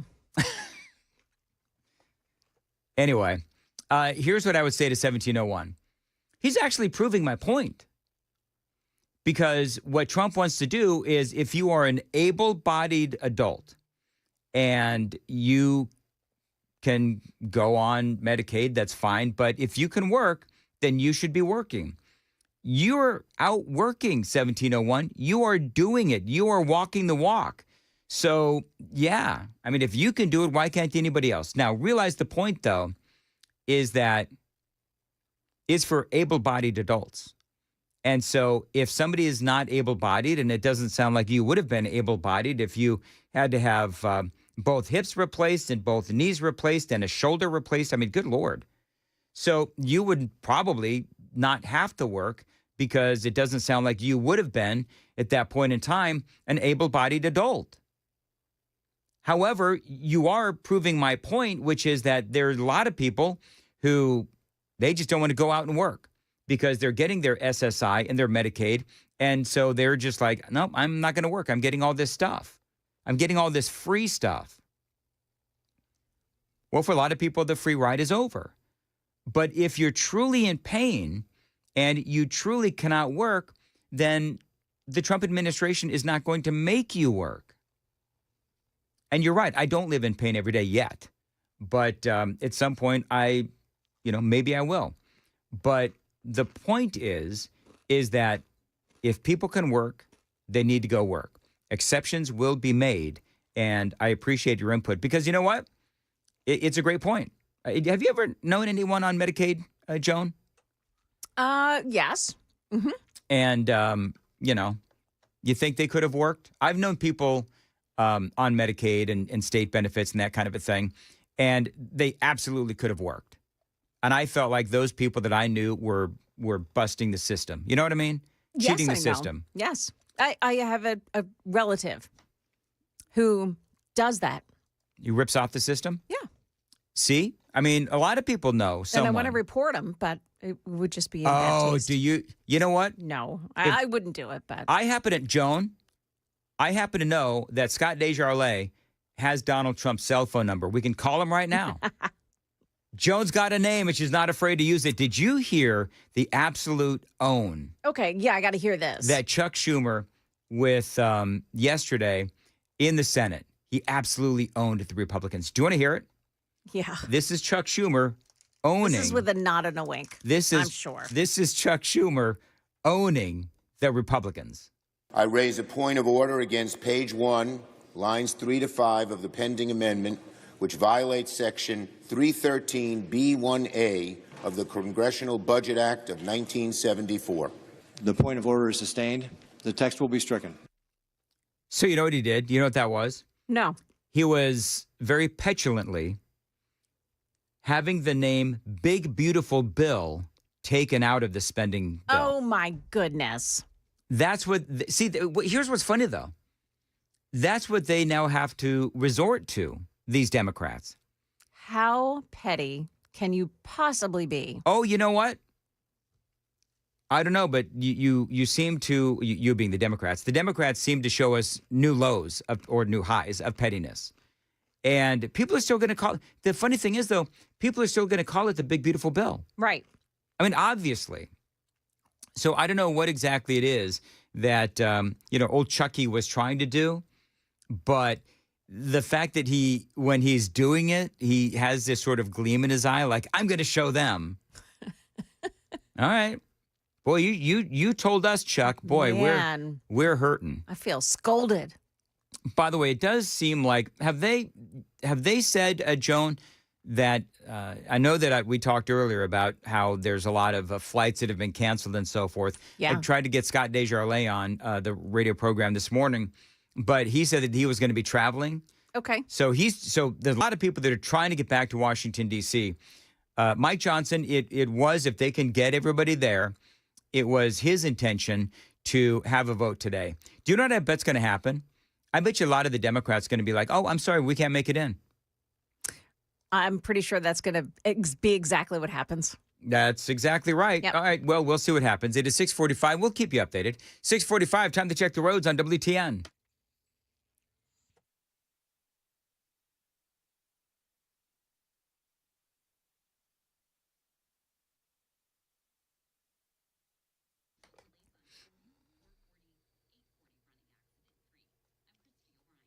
At 6:45, as far as your weather goes, well, today through Sunday, highs in the mid-90s with some clouds, and it sounds like it's going to be a very nice 4th of July, and you'll have plenty of sight. It's not going to be any low clouds. You know what we ought to do, Joan? What's that? Should we get Stefano DiPietro on here to talk about your 4th of July forecast? Oh, yeah. You know what? Yes, I would love that. All right. Well, see if you can get him on. Oh, okay. We won't take up his entire day. Just a major portion of it. No. I just want a quick forecast. Just do me a favor. When we're talking to him, don't tell him it was excellent or that the forecast is cracking you up. Okay? Just keep those things like at a minimum. Why do you take away all the fun? Lord, man. All right. Yeah. See if he can come on. All right. Because, when it comes to how clear it is, that's way beyond my pay grade. 6:45, Nashville's Morning News on Super Talk 99.7. Do you know what I have? I actually ran out of throat coat, Joan. Mm-hmm. I have some of yours. Mason gave me one of these Celsius drinks. Yeah. The ones with like 100,000 grams of caffeine in it. Perfect. So, yeah, we'll see if I have another faux heart attack. If I do, blame Mason Fleming. All right, moving right along. Donald Trump was there at the Alligator Alcatraz yesterday, and I want to play some audio for you. Donald Trump thought that it was, it's a great facility. This is part of what he said. How would you describe the relationship, and what future does Governor DeSantis have? I think it's a 10. Maybe 9-9, because there might be a couple of little wounds. So maybe it's not 9. I think we have a 10. We get along good. So you know what's funny is Trump was being asked about his relationship with Ron DeSantis. And so I heard that, and I just started laughing. Do you know why I started laughing? Because of this. Ron DeSanctimonious. So I call him Ron DeSanctimonious. Ron DeSanctimonious. So just like Donald Trump and Little Marco, remember Little Marco? Now he's known as the Secretary of State. DeSantis used to be known as Ron DeSanctimonious, which I thought was stupid right from the get-go, because I'm a fan of Ron DeSantis. But it was a name that stuck. But here's the crazy thing, is that he and Trump, it was like they were best buddies again. And so for DeSantis, I think that there is a reason why he really wanted to jump on this. I think that he does have some presidential aspirations in 2028. And so one of the things that the president was asked, and Ron DeSantis was asked as well, was to talk about and comment on their ever-evolving relationship.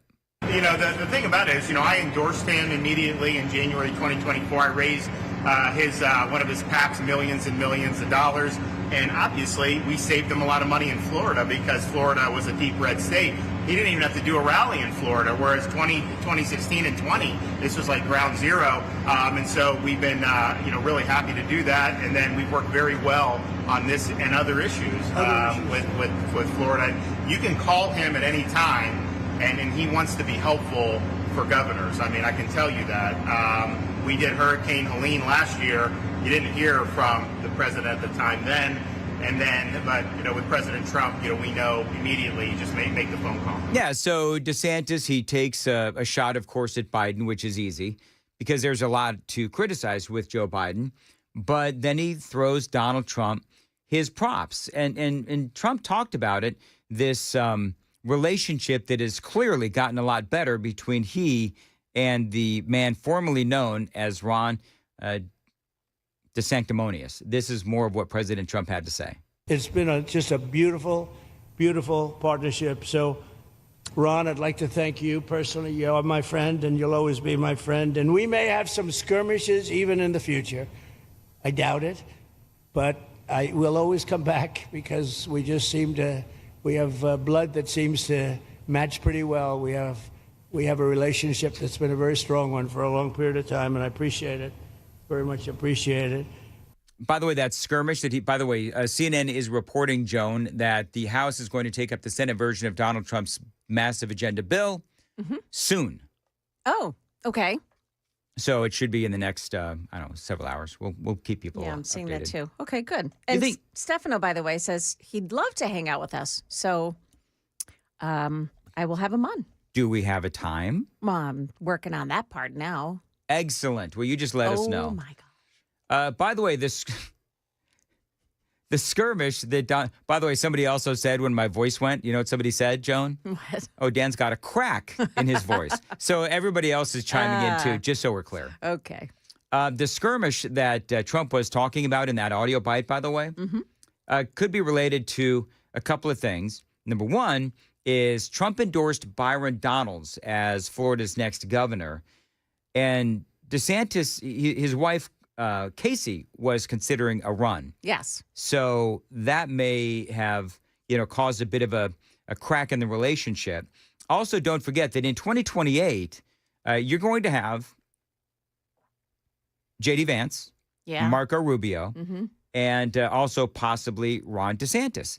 So that might be Donald Trump saying, listen, if you run for president, it doesn't mean, even though you came up with the alligator Alcatraz, doesn't mean that I'm going to endorse you. So it's little things like that. You never quite know with Donald Trump where you stand. I say that with all due love and affection.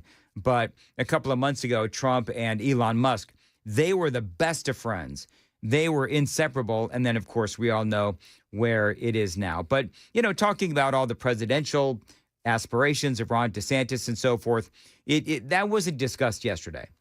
Yesterday, it was all about alligator Alcatraz. It was all about helping Donald Trump deal with all of these illegal aliens, the violent criminals, and how they can get them out of here quickly. We're offering up our National Guard and other folks in Florida to be deputized to be immigration judges. We're working with the Department of Justice for the approvals. I'm sure Pam will approve. But then I'll have a National Guard judge advocate here. Someone has a notice to appear. Biden would tell them to come back in 3 years and appear. Now you'll be able to appear in like a day or two. Yep. So they're not going to be detained, hopefully, for all that long. We'll have people here in this facility that can make, it's a bureaucracy. The president's got to deal with the bureaucracy. Now, that Supreme Court ruling was good because that's going to allow him to be able to exercise Article 2 the way founders intended, but you still have bureaucracy. So we want to cut through that so that we have an efficient operation between Florida and DHS to get the removal of these illegals done. So there you go. What they're going to do is use the Florida National Guardsmen as immigration judges. DeSantis asked for approval, and Trump said abso-flippin'-lutely. Now, these are qualified people. It's not like they're going to, use the janitors. These are JAGs. They're known as Judge Advocate Generals, and they've been around for years. DeSantis himself was one of these. They are basically known as military lawyers.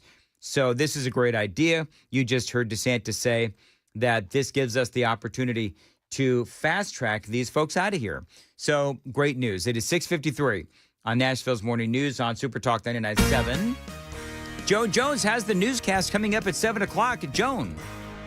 Yeah, Dan, it looks like there may be a ceasefire on the table in Gaza. We've got the latest details. Also, President Trump is citing America first as he holds back some arms shipments to Ukraine. We've got those stories and more coming up here at 7 o'clock on Super Talk 99.7 WTN.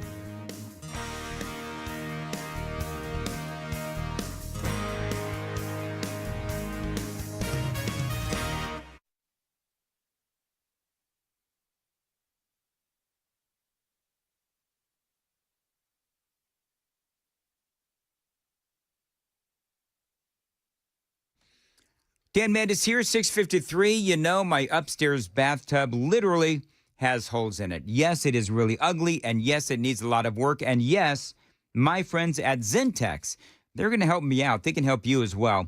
Now, if you've got a bathtub that needs work or needs to be converted, they've been in business since 2001. They are here to help you. Now, with the help of Zentex, they can help you remodel your shower, your bathtub, even convert your bathtub into a walk-in shower. Now, these types of home improvements, they can increase the value of your home big time. At Zentex, they can have it wrapped up in a day. Now, Zentex is an award-winning company that offers lifetime warranties for both their products and their installation. Now, you can make your bathroom safer with a walk-in shower complete with grab bars and a bench seat. Now, this is a great way to help the older folks in your life who need that assist and support. And you can get it from Zintex. So fix, remodel, or convert your bathtub into a shower today with Zintex. That phone number is 629-258-7747, 629-258-7747. Tell them Dan Man just told you to reach out. And right now, a great deal when you mention my name. $1,750 off or no interest for 24 months, whichever works best for you. And also, no payments for 2 years. Zintex, this is a great company. They can help you.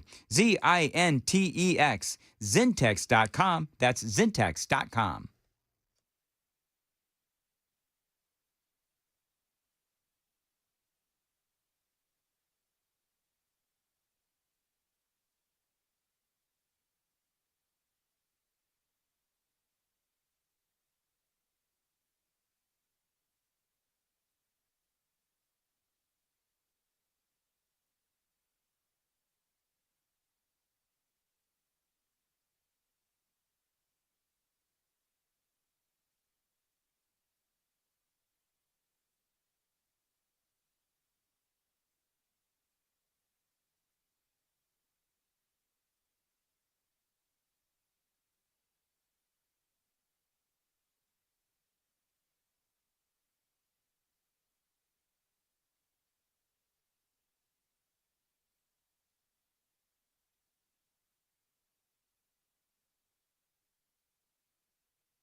$6:58, Nashville's Morning News on Super Talk 99.7 WTN. Appreciate you listening to Nashville's Morning News. All right, so coming up, it is Wednesday, although it's Wednesday, Joan, and feels like a Friday. And so Brian Wilson is going to be joining us. It's Wednesdays with Wilson. And so he'll be with us to talk about whatever it is that Brian wants to talk about. So we've got that coming up. Also, big wins, and they just keep racking up for Donald Trump. It is amazing. Do you know what? If Brian's listening right now, Brian, one of the things that I'm going to ask you, in your many years of covering presidents, have you ever seen, because this is part of the news cycle, have you ever seen a president have such a good first 6 months? I'm be happy to answer that question, but I'm going to save it for after the news. Excellent, Brian. Can't wait to hear you and that and a whole lot more. You're cracking me up, Dan. Straight ahead. Well, you know what? Brian is an expert. Oh, I see. On such things. I can't take it anymore. There's too many puns going around here. He's scrambling to find an answer. Oh, Jones, yes! I'm going to need 4 days away from you, Dan. Don't egg him on, would you? All right. Anyway, got a lot more straight ahead on WTN.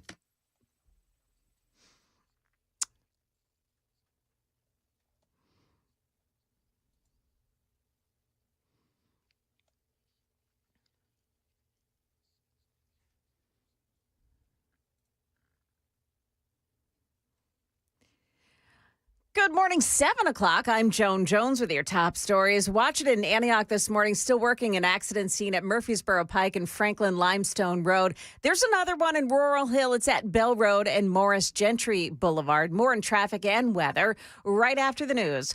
Could peace be breaking out in the Middle East? President Trump posting on Truth Social that Israel has agreed on terms for a 60-day ceasefire in Gaza. And he warned Hamas to accept that deal before conditions get worse. ABC's Jordana Miller is in Jerusalem. She says while Prime Minister Benjamin Netanyahu has not confirmed the details, some officials are reportedly cautiously optimistic on this latest deal. All the indicators are that we're moving in the right direction towards a ceasefire.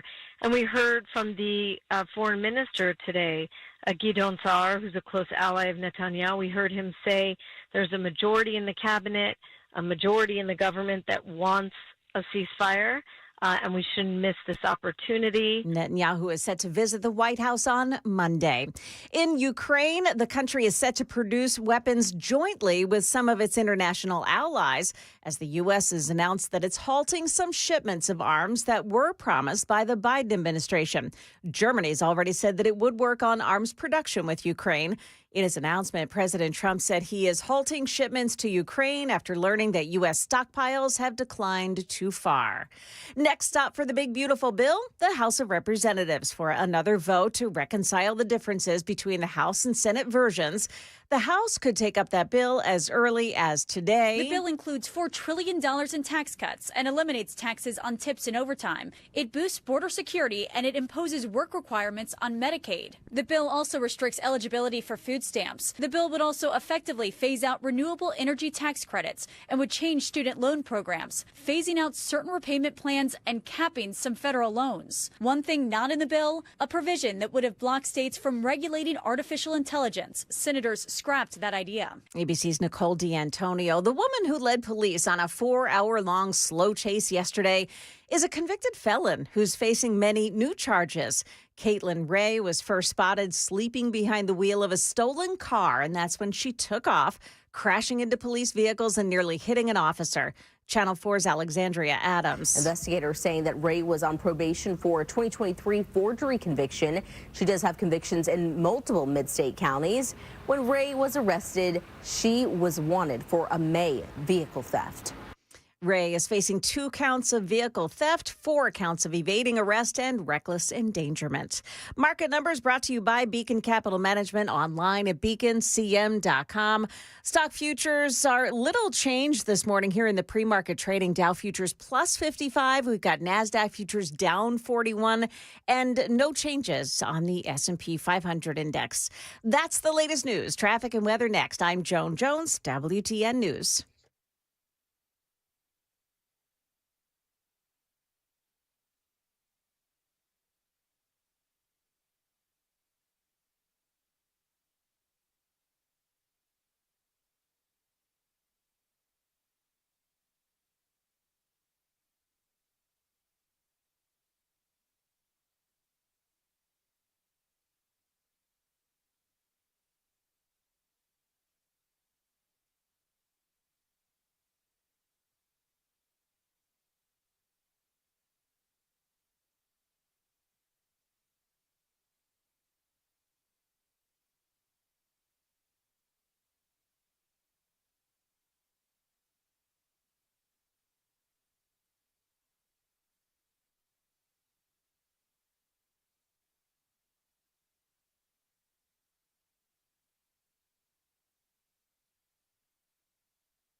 So they're still working a crash scene on Murfreesboro Pike in Antioch. This one is right at Franklin Limestone Road. It involves some injuries. Give them some space. Also, Laurel Hill Bell Road at Morris Gentry Boulevard. That's a crash scene. And in Whites Creek on 24 on the westbound side, just past Old Hickory Boulevard North, you've got a crash reported there as well. Traffic every 10 minutes every morning on Super Talk 99.7 WTN.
.707 Nashville's Morning News on Super Talk 99.7 WTN. Thank you very much for being here. Dan Mandis along with Joan Jones, KGB producing.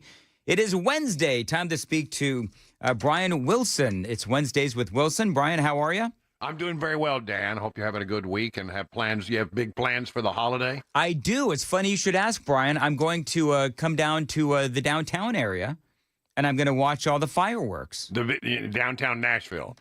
No, Brian, downtown Phoenix. Well, I mean, there's a lot of downtowns. I'm just kidding. Oh, sorry. Why are you being so wise to him? Yeah, I don't know why. You got a chip on his shoulder today. I don't know what. Oh, no, I don't. Got an eggshell on his shoulder. I was going to say, it's not a chip. It's a little piece of an eggshell. Okay. No, yes, Brian, downtown Nashville. And I can't wait because, Nashville puts on a really good show. Yeah, absolutely. Have you ever seen, and Joan, you can chime in on this. Jane today. I did. You were June also. I'm shanking Joan's name. Joan, you can chime in on this too. Have you ever seen, I know 4th of July, fireworks. Mm-hmm. Have you ever seen a drone show? No, not in person. I want to see one. Oh, my gosh. I saw my first drone show at Dollywood a few years ago. It was incredible. Yeah. So, because I think drones, they're able to do things that fireworks just can't. No. And with a very exact, I mean, it's really cool what they can do. And as a person who has a drone, I have a drone. Did you know that? I have a drone. I do remember you talking about your drones. I'm a droner. And people say, well, we've known that for years because you drone on and on and on and on, Wilson. And I say, I see what you do. Yeah. No, but I do. And they're fascinating. And I would love to see the big drone show. We're going to be at downtown Watertown at 4 o'clock. Well, not downtown, but on Main Street, Watertown, because that's where we have the big squirt gun parade. You're gonna where you get in the parade, and with the exception of the classic cars and the horses up front, everybody's fair game. And you drive down the parade, and people on the sidelines have their squirt guns, and they squirt you. And then if you're in the parade, you have your squirt gun, and you squirt back. So everybody, it's refreshing, and it's, on a hot summer day, it's exactly what you need. But it's there's no way you get through the parade without getting completely drenched. So are you able to get because we've got in my house, Brian, we've got these machine gun squirt guns. Oh yeah. See, people get really sadistic about it, quite frankly. I mean, one of the things, I was in the parade last year, and when I was driving through, they had people would bring out ice chests and fill them with ice water. Oh, sure. So that when they filled their squirt guns, it was extra cold. Yep. Which is sort of mean, but then the really sort of innovative people, they just went to their houses, because it's right on Main Street. There's a bunch of houses on Main Street. They just went to the houses and pulled the hose out. Wow! Sitting up there on the sidewalk, just drenching everybody who came by. It's a lot of fun. But you get, there's a rare chance you get to squirt politicians. Okay, so who's going to be out there? Is Mark Pody going to be out there? Can you I escort heard Mark Pody? Pody's going to be there. I don't know who all's going to be there. I haven't checked the list, but it's usually a good turnout of local politicians. You know what we could do, Joan? We could do, which politician would you most want to squirt? Oh, man. Mine would be Chuck Schumer. You knew Chuck Schumer, right? Yeah, Back in the day? I remember Chucky, and mine would be what's his name from? Oh, I can't think of his name now. I'm going to blank out. Jeffries? No, it's the guy. What's his name? Anyway. There's a senator who called me a moose one time. Dick Durbin. Did? Dick Durbin called me a moose one time. Get the fire hose out. I know. I would squirt Dick Durbin if I had the opportunity. Is he still alive? Yeah, he is still alive. What am I thinking? He's still in the Senate, and he just announced he's not running for re-election. Yeah.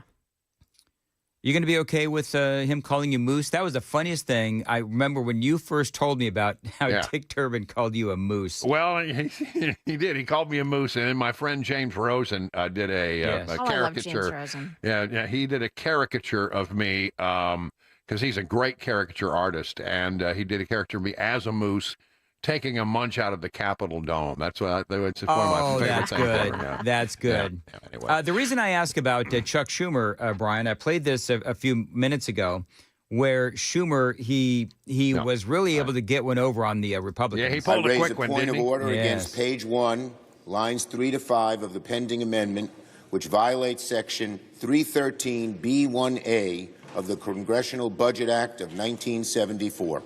The point of order is sustained.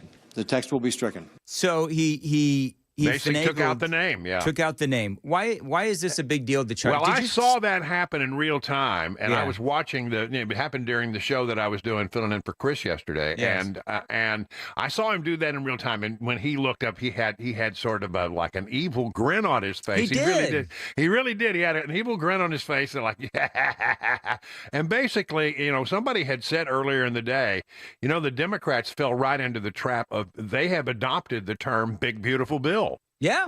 I mean, that's what they've been calling it, the big, beautiful bill, and every time they do it, it is rather, when you control the language, you control the debate. And the Republicans really had been very successful in getting Democrats to call it the big, beautiful bill until Schumer, in a last minute parliamentarian procedure, had him strike the name. So it's so petty. It is so small and it is so petty, but that's where we are in America today. So Donald Trump pressing the GOP to pass the mega bill. Don't let Dems push you around. So what do you think the chances are Mike Johnson is going to have a vote today? Apparently, everybody was able to get back to Washington, D.C. What do you think is going to happen? Well, there was some question about that yesterday because I think 1,200 flights around the country, especially on the East Coast, got canceled. Yep. And so there was a lot of people having trouble getting back, but apparently they are making their way back in. The vote could take place. I don't think he's got the votes as yet. I don't think he's got the votes. That doesn't mean that I don't think he'll give them. Nobody wants to be the one Republican who is responsible for a 68% tax increase. No. So ultimately, they're going to get in line, but there's a few who won't. I mean, Chip Roy says he's not going to do it. It went to committee for the rule. In the House, you have to pass a rule before you pass the bill. Mm-hmm. So the Rules Committee is incredibly powerful, and you've got to get the rule passed before you can take up the legislation. 2 Republicans in the Rules Committee voted against it. Who were they? And Chip Roy was one of them. I forget who the other is, but Chip Roy of Texas, but it passed because you have a majority in that committee, and the Republicans had enough votes to squeak it out. But that's how tight it is, and a lot of people will vote to let things go forward with the rule, but then might vote against the measure. So, as it stands right now, I don't think he's got the votes. I think he will get the votes. And, apparently what happens is Trump said this the other day to somebody. He said, what happens is I'll call people up and expecting to have a real, tough sales job.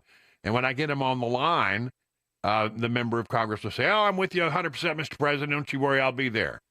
And he said, it's really what it boils down to is that these people just want to be called. They want to be appreciated. I was going to ask you about that because there are some congressmen who I've interviewed who they talk about getting a call from Donald Trump, 2 actually, One was Scott Desjardins. The other one was Tim Burchett. Tim Burchett does it all the time. Yeah. And I didn't I say at some point, I think I may have asked him, isn't it just nice to be called by the president? Like, are you gunning for that? Is that what you're doing? And he said no. But there's a part of me that thinks that politicians, as much as they'll say they don't like the attention, I think they like the attention. I think they'll like the attention. And so, I don't know. I think they'll squeak it out. But one way or the other, they won't bring it up if they don't have the votes, and they'll keep working to figure out a way. But when Donald Trump gets on the phone, and you're a member of Congress, and 63, listen to this number, 63% of Republicans. Yep. 63 are strongly in favor of what this president is doing, not just in favor, strongly in favor. When you add those who are mostly in favor, it goes up to like 92% of Republicans. So if you are against Donald Trump, you are against the vast majority of Republicans, and you won't survive very long. That's okay if you're not running for re-election, like, Tom Tillis. Right. But if you have to run for re-election, you do not want to be primaried, and because Trump has a real good history of getting the people that he supports, in primaries to be the next elected official. His primary nominations do very well. And it was so crazy. If you're worried about that, then you have to sort of roll over on it. I don't know. It's going to be real close. And the amazing thing about that was he even beat out Ronald Reagan. That was the shocking part. I know. Like Ronald Reagan, both Bushes as well. And it's a remarkable 6 months. It has been just an amazing. And it was, we're 6 months into the year as of yesterday. Mm-hmm. A little less than 6 months because he got sworn in on the 20th of January. So we're approaching him actually being in office 6 months, and he has accomplished an amazing amount. It's just been win after win after win. I can't recall in all the years, and I started covering Washington in a serious way in the second term of Ronald Reagan.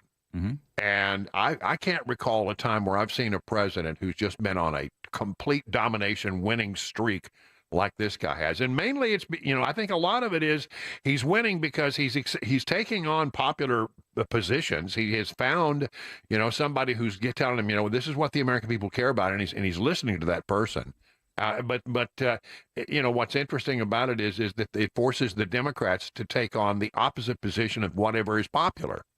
All right, and they just fall for it every single time. If Trump's for it, then I got to be against it. It's almost like Lucy and the football with Charlie Brown. It's like you know that it's coming, yet they fall for it every time. All right, real quick, we got to check the roads on WTN. Oh, man.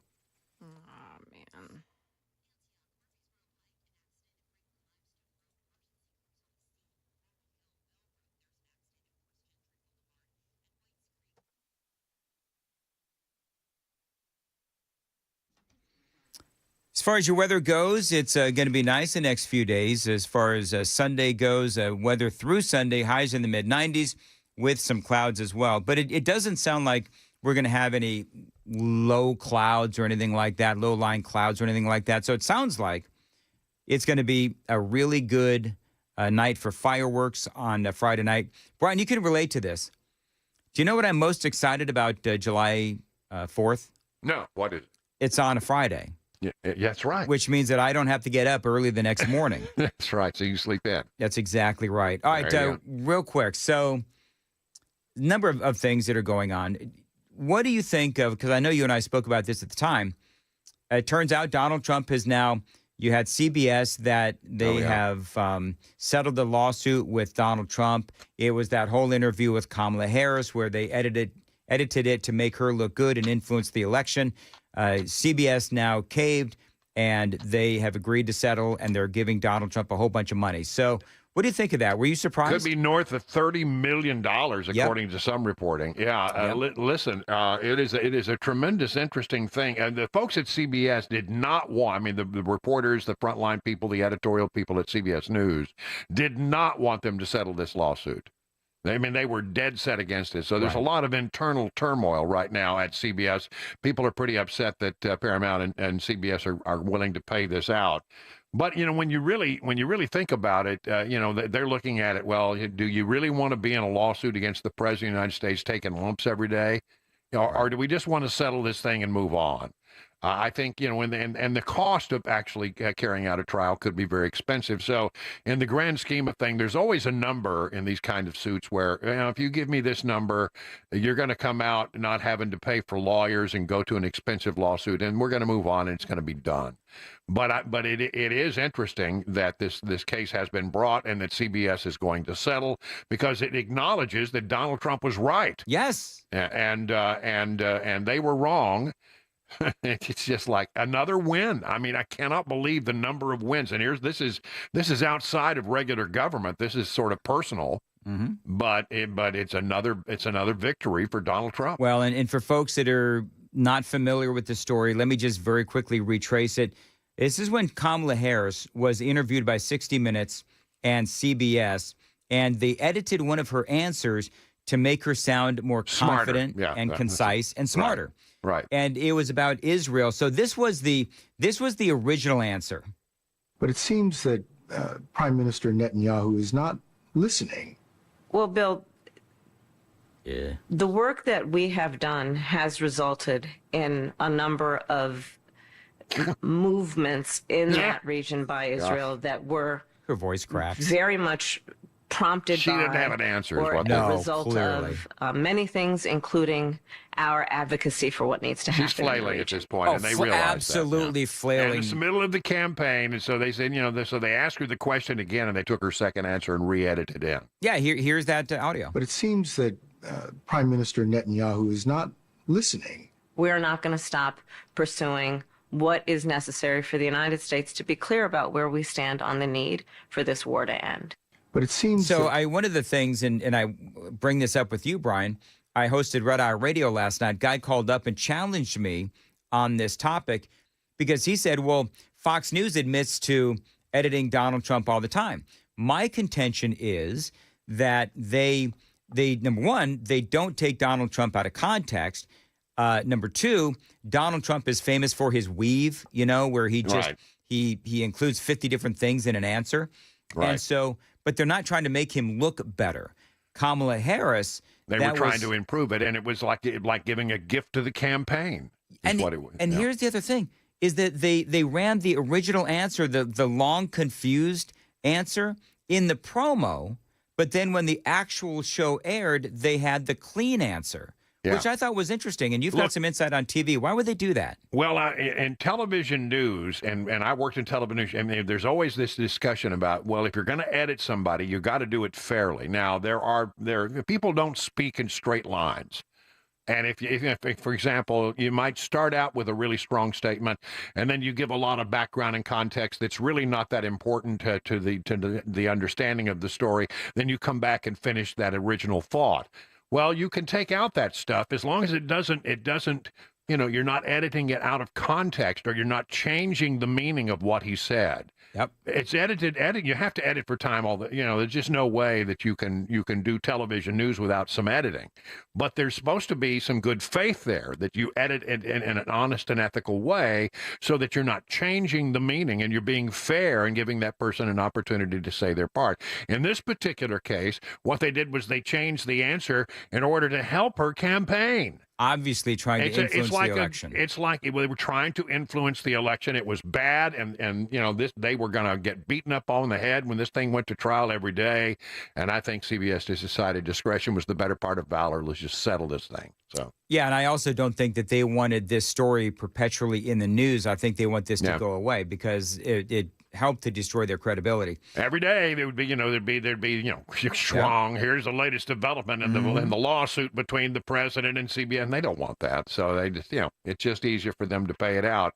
But I got to tell you, at CBS News, internally in CBS News, they are not happy that they've done this. All right, Brian, one more very important question. What is your favorite fireworks? You've got your fountains, you've got your sparklers, you've got your rockets, you've got the big boom thing, you got the snakes thing that you light it up and the ashes would come out like snakes. Yeah, I know. I worked in a fireworks store when I was a kid. Oh, yeah? Yeah. And people would come in there and they'd buy, well, what does this one do? And you would just make something. Right. Yeah. Oh, it has red and gold sparklers, and I was a junior high school kid. I just made it up. Yeah. But I guess I like just the big boom. I wish I could get a hold of some old fashioned. They're impossible to find. M80s. Oh, those M80s? were fun. M80s. Oh, yeah. Man, that thing made a noise. I bet you can come down to Nashville. There's some guy named Guido down at the corner of whatever. Somebody will sell you some. Yeah, but I haven't found any yet. So, but we got a big fireworks display, of course, after the parade here in Watertown. So Yes. we'll do that, and then the church does my church up here on the corner does a really nice little fireworks display tonight. So is there we're anything gonna else you'd like to brag about Watertown? We got a lot. Anything else Watertown going is on? the greatest kind of city in the entire state of Nashville, entire state of Tennessee. You know that. I sure do. It is. So that's why you moved there, Brian Wilson. That's right. That's right. Are you on at 9? I'm on at 9. I'm on in just a few minutes if you'll let me go and prepare. Go on. Thank you, Thank you so Brian. much. And by the way, thanks to the Wellness Institute of Nashville for supporting my appearances on this program. Absolutely. And we'll hear you at 9 o'clock on Super Talk 99.7 WTN. It's got to go smooth as feathers out now. Are we still going to do this? Well, I mean, I am. We can. Okay. Then No. You know, it's funny because we're running so late. I'm feeling a little scrambled. No. So we got to make it stop. Mm-hmm. Joan, what's coming up in the news? Well, female athletes having something to cheer about today, and why the weather may be a bit of a headache for holiday travelers this week. All of that and more coming up here at 7:30 on Super Talk 99.7 WTN.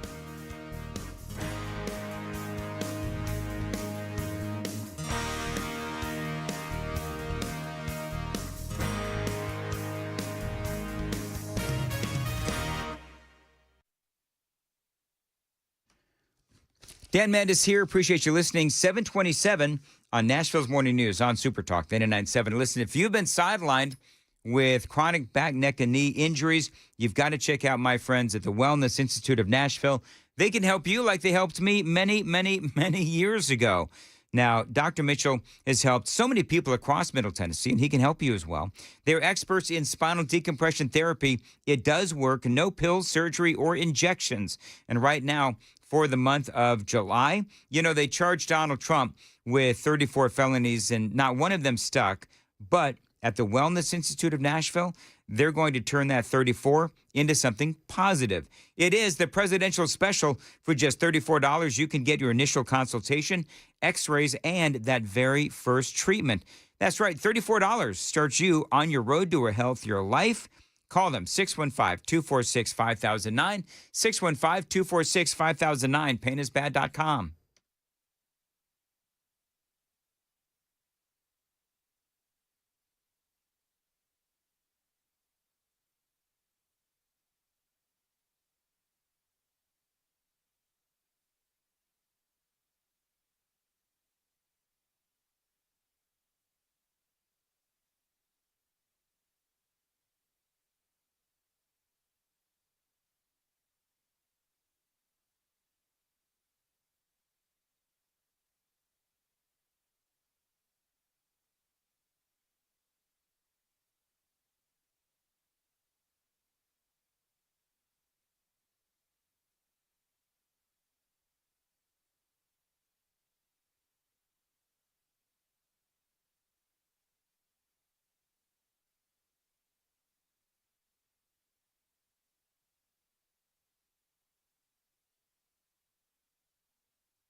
Good morning. It's now 7:30, and I'm Joan Jones with your top stories. Watch yourself on eastbound 40, drivers.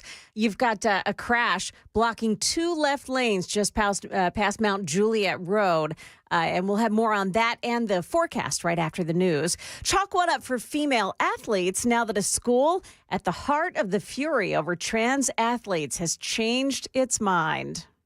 The University of Pennsylvania reversing course, saying it will now ban transgender athletes and strip trans swimmer Leah Thomas of her swimming titles. The school reaching a deal with the Trump administration, saying it will comply with Title IX as interpreted by the Department of Education, and saying it will restore the records and titles of female athletes who lost to Thomas and send apology letters to them. That's ABC's Andrew Dimbert reporting. Happening today, Tennessee lawmaker Justin Jones is holding a press conference to announce legislation he's just introduced. It's called the Stop American Gestapo Act. It would require law enforcement officers, and this, by the way, is targeted at ICE agents, to bear their faces, no masks, while they're in uniform. More than 72 million Americans will travel for the 4th of July holiday, but ABC's Stephanie Ramos says that some of the flights have been grounded by severe weather from coast to coast. In the skies, chaos across the country with almost 2,000 flight cancellations. New York and D.C. area airports hit the hardest. In Las Vegas, severe dust storms blanketing Harry Reid International Airport, grounding several planes. It was the sandstorm version of a snowstorm whiteout. David Yezel caught in the storm. After the dust cleared, his American Airlines flight to Charlotte was forced to turn around after reports of an odor in the cabin. And stock futures this morning are mixed. We've got Dow futures plus 39, but the NASDAQ futures are falling 28 right now. S&P futures are up just a fraction. That is the latest news, traffic, and weather next. I'm Joan Jones, WTN News. Thank you, Joan. 732, Nashville's Morning News. And listen, if you're a business owner and you have a floor that needs some work, my friends at Specialty Coatings, they can help you, because if your customers walk into your business and they see your floors and your floors are an absolute train wreck, that is a reflection on you. Specialty Coatings can help. Now, they specialize in concrete floor coatings and polished concrete, and they've been doing it for 30 years. You've probably actually walked on some of their incredible concrete floor coatings. They've done all the major sports stadiums in town, the arenas and the convention centers as well. You know, just last year, Specialty Coatings in Nashville installed over 1 million square feet of coatings for businesses across Tennessee. Now, those buildings include manufacturing, warehouses, airplane hangars, retail, and so much more. Specialty Coatings, it's not some fly-by-night company. You know, a couple of guys show up with a bucket and a roller. No. They've been doing this a long time. They've got the equipment and the skilled installers. So your job is going to be on time and on budget. So listen, no matter how bad your floor looks at your business, Specialty Coatings can fix it. And by the way, each project is customized to your building and your business and your business's needs. 615-591-9491, 615-591-9491. You can always email them, sales@specialtycoat.com. That's sales@specialtycoat.com. Tell them Dan told you to reach out. That website. Check out their work. Lots of great photos. Specialtycoat.com.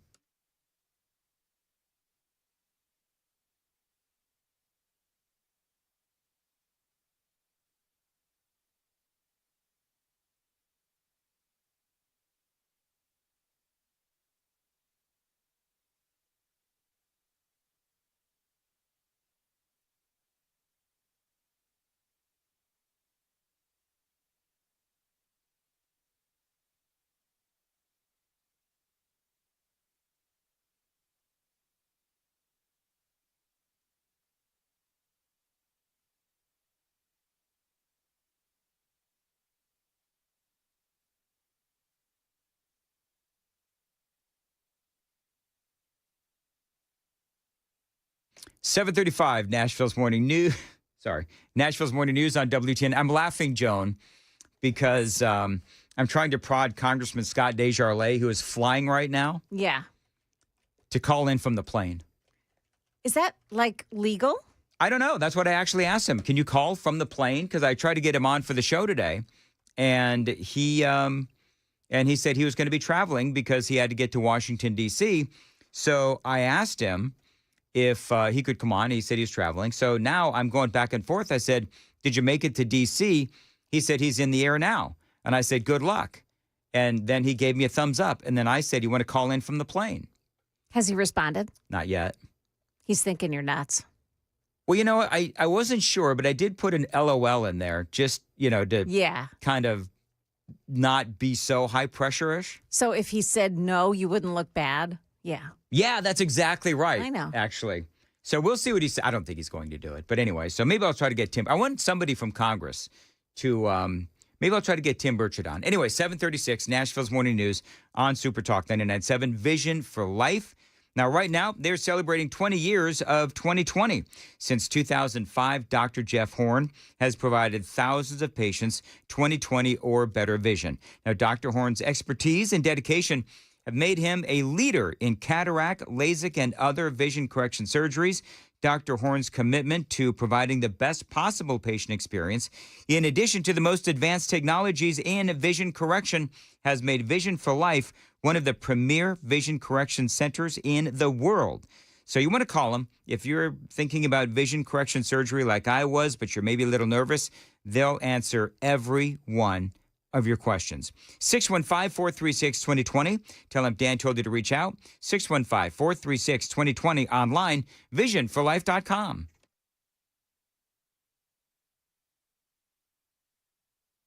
Okay, we've got an accident. Mount Juliet, it's on 40, the eastbound side past Mount Juliet Road, and 2 left lanes are blocked off by it. Careful in that area.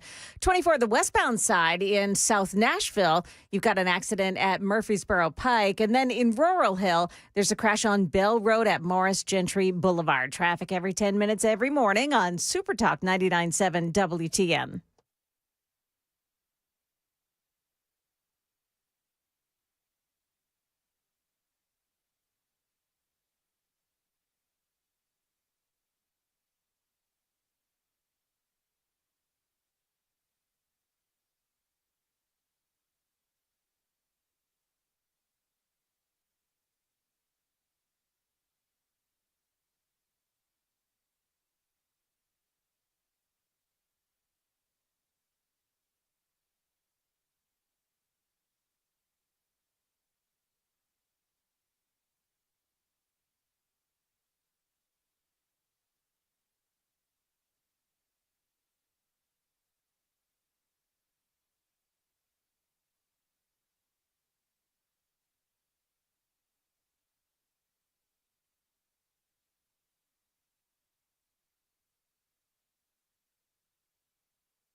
$7:39, Nashville's Morning News on Super Talk 99.7 WTN.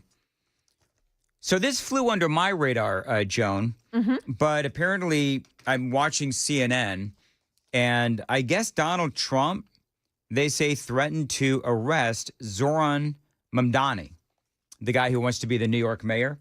I did find the audio. This was yesterday in the midst of all the other things that are going on. This is what the president said about possibly arresting Zoran Mamdani. Listen.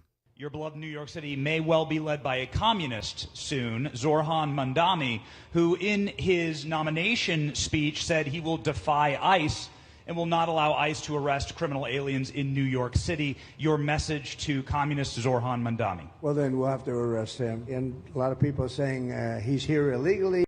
All right. So the president saying that, well, you know what? Then we're going to have to arrest you. And I mean, I would have no problem with that. If he is breaking the law, then he should be arrested. No, he's not here illegally. Well, okay, we went through this yesterday. Yes. So I don't want to just blanket say no, he's not here illegally, but that form N400, He filled it out. He filled it out in 2018 so that he would be naturalized and he could become a legal citizen.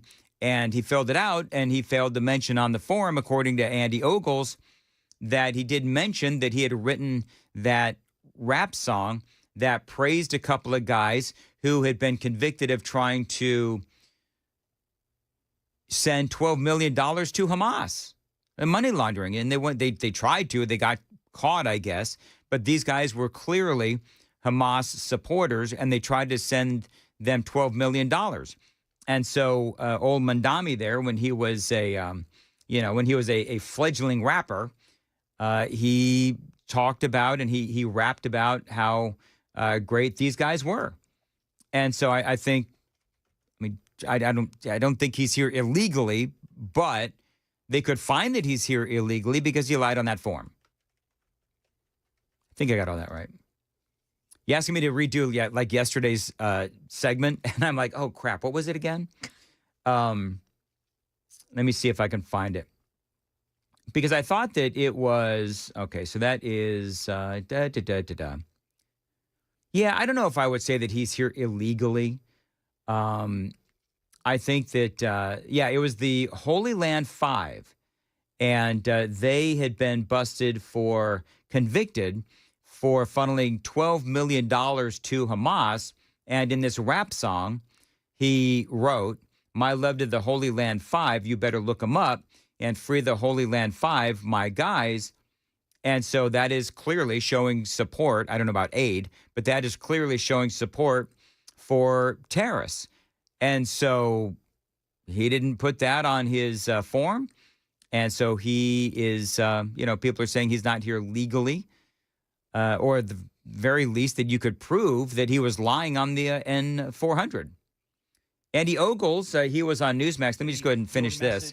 Andy Ogles, I've got audio coming up from somewhere. Stand by, and there we go. So this is Andy Ogles, and he says, he should be investigated. Well, I'll let the president speak to that. I have not seen those claims, but sure. That's actually not Andy Ogles. This is Andy Ogles.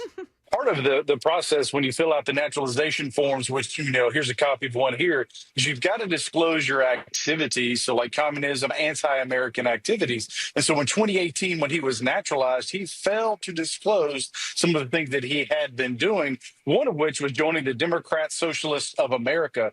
That's a communist organization, which, quite frankly, at that time would have disqualified him from becoming a United States citizen. So what we're encouraging to do is the Justice Department to look into the timing of his joining that organization. It would have been anti-American. It would have fit the definition of what he would have been required to disclose, and quite frankly, would have made him most likely ineligible to become a naturalized citizen. All right, so there you go. So not here illegally. He's been naturalized. He's a legal citizen, did all that stuff.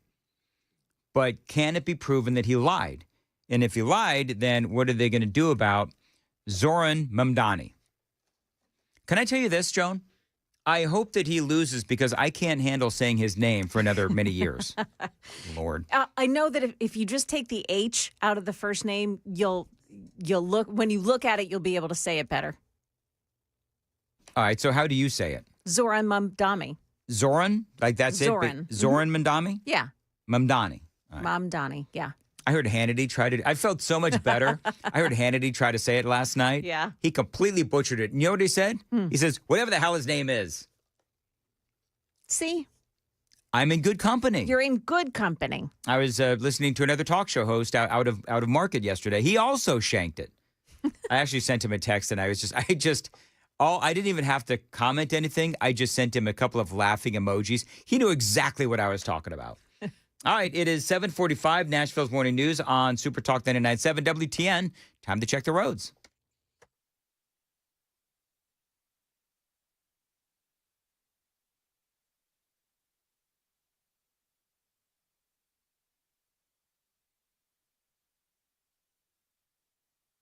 All right, 7:45 as far as your weather goes through Sunday, highs in the mid-90s with some clouds. By the way, we are going to have Stefano DiPietro. He's going to be calling in at about 8:35.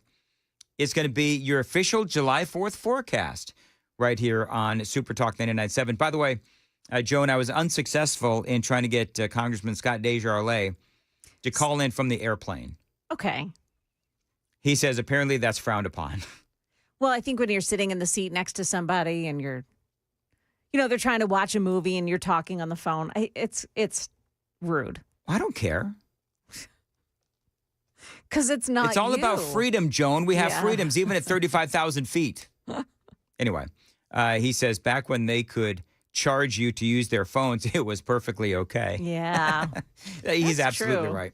So anyway, we'll see what happens. What a great night last night, by the way. We're talking to Brian Wilson about everything that Donald Trump has been victorious at. He has had like win after win after win, and it's really great. Now, last night, there was another win that Donald Trump got, and it was announced on Laura Ingram's show by Linda McMahon. Listen. Thanks to President Trump and the Trump administration, what he campaigned on, what he actually signed an executive order on, which was that men will not be able to compete in women's sports, was acknowledged by the University of Pennsylvania.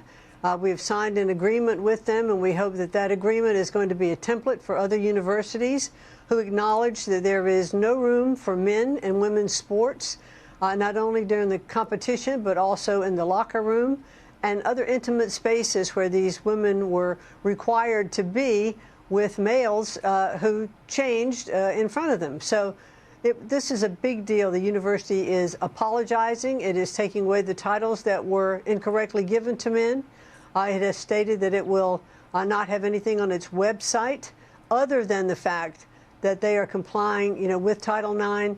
We are just very pleased with the outcome that we had today. It's an utter triumph for President Trump and for the administration, but mostly for the women and girls who will come behind the Riley Gaines and the Paula Scanlons. Yeah, I mean, that is great news. By the way, we're talking about how the Democrats, they always have to pick the most asinine takes opposite of Donald Trump. In a statement, Philadelphia council members Jamie Gauthier, Rue Landau, and State Representative Rick Krajewski said they were deeply disappointed in the University of Pennsylvania's decision to reward a politically motivated campaign that seeks to erase transgender athletes under the narrative of equity in sports. Isn't that interesting? Interesting. Equity is really important to them unless they're talking about girls and women. Now, what I want to know is, are they going to give the medals to the biological females, the females who maybe came in second? Because if you're taking away, like Riley Gaines, so if you're going to take away the medals from the transgender females, the males pretending to be women, then should you then in turn give it to the female that came in second place? Like, for example, Riley Gaines. Absolutely. Yeah, but it doesn't sound like they are. I know. I didn't hear that either. Right. Well, here's more from Linda McMahon. I mean, how can these young women be denied their opportunity for scholarships, for medals? And just they have to be able to enter into these sports and to feel safe. I mean, Peyton McNabb got a volleyball smashed against her face, broke her nose. Oh, God. And Horrible. she had brain injury from it. Then we have other athletes, Stephanie Turner, who took a knee instead of competing, in a fencing competition because she didn't want to face a man. So if Leah Thomas then has to give back the medals, his medals, well then where do those medals go? They should go to Riley Gaines because they, and you probably know this, Joan, they pretty much tied.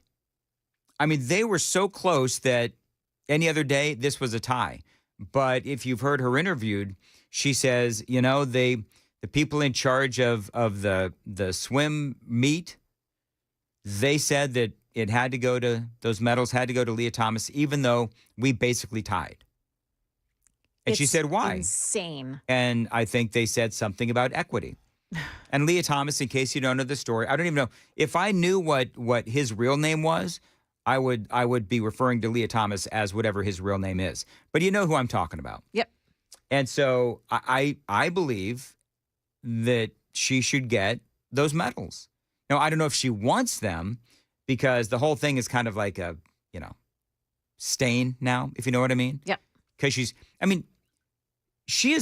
Riley Gaines has been physically attacked by these nut jobs. She has had death threats. Remember when she was in San Francisco, she tried to give a speech, and the nut jobs over there, they trapped her in a room. Bathroom, yeah. Yeah, and it took forever for the cops to come and get her out because the cops were scared of all of these transgender nut jobs. Yep. Anyway, she was there last night, too, on Fox News. This was, by the way, Fox News on Laura Ingram's show. To say that I, of course, am grateful for Secretary McMahon, for President Trump, for even Attorney General Bondi. She's been fantastic at the Department of Justice on this issue is an understatement. I feel vindicated. I feel like pigs are flying. I feel like hell has frozen over. So it is a fantastic day, of course, for sanity, for common sense. But I think more broadly for women, for humanity, for the little girl that I'm growing inside of me right now that I will welcome to the world in just a few weeks. I think of her. I think of her future. Mm-hmm. That is what Donald Trump and, of course, Secretary McMahon and myself, that is what we are fighting for. So very, very excited about today's news. Yeah, it is. Now, the question is, will all of these other schools, will they all fall in line? Because, this is happening all over the place. And also, of course, it's happening in personal gyms. Like a lot of these gyms, they will actually allow men pretending to be women in the women's locker rooms or the bathrooms. This has been happening all over the place. So the big question ultimately then will be, will the other colleges follow suit? And I hope that they will. Somebody says Leah Thomas's real name is William. I don't know if that's true or not. But somebody on the super text line. Can you look that up, KGB? What is Leah Thomas's real name? I'm just curious because I think the American people are pretty much tired of all of this stupidity. And I think that is clearly evident. Even if you're not, a supporter of Donald Trump, I think people are just tired of it. I was talking to a guy earlier today. They put, I don't know if you remember this, Joan, but there was an MMA fighter that got in the cage. Yes. With a William female. Thomas, by the way. What is it? William Thomas. All right, so William Thomas. All right. Willie. Good old Will. Willie. Yeah. You know what? What'll make you upset? I Googled Leah Thomas' real name, and it just went with Leah Thomas is her real name. That's Google for you. Oh. Does Willie still have his Willie? Or did he get the surgery? Do we know? I just wanted to say that joke. I'm sorry. I really don't want to have to look up, did William Thomas cut off his genitals? I really don't want to put that on Google. Well, I think we should. You don't need it for Google. Just do it on Grok. You'll notice that. I don't want to have to type that in, is what I'm saying. Go ahead, Joan. Joan will never get fired. She's a female. I know. Totally kidding, Joan. Totally kidding. Does Willie still have his Willie? I can't believe I said that. Let's see. You know what? I'm genuinely curious. You proud of yourself? Egg puns and now this? When is enough, Dan? Egg puns and now Willie puns. When is enough? I think it's pretty much now. What? Grok said, I'm assuming you're referring to Willie Nelson. Wait. Did Willie Nelson cut off his Willie? No. Okay. Just had to make sure. Yeah, no.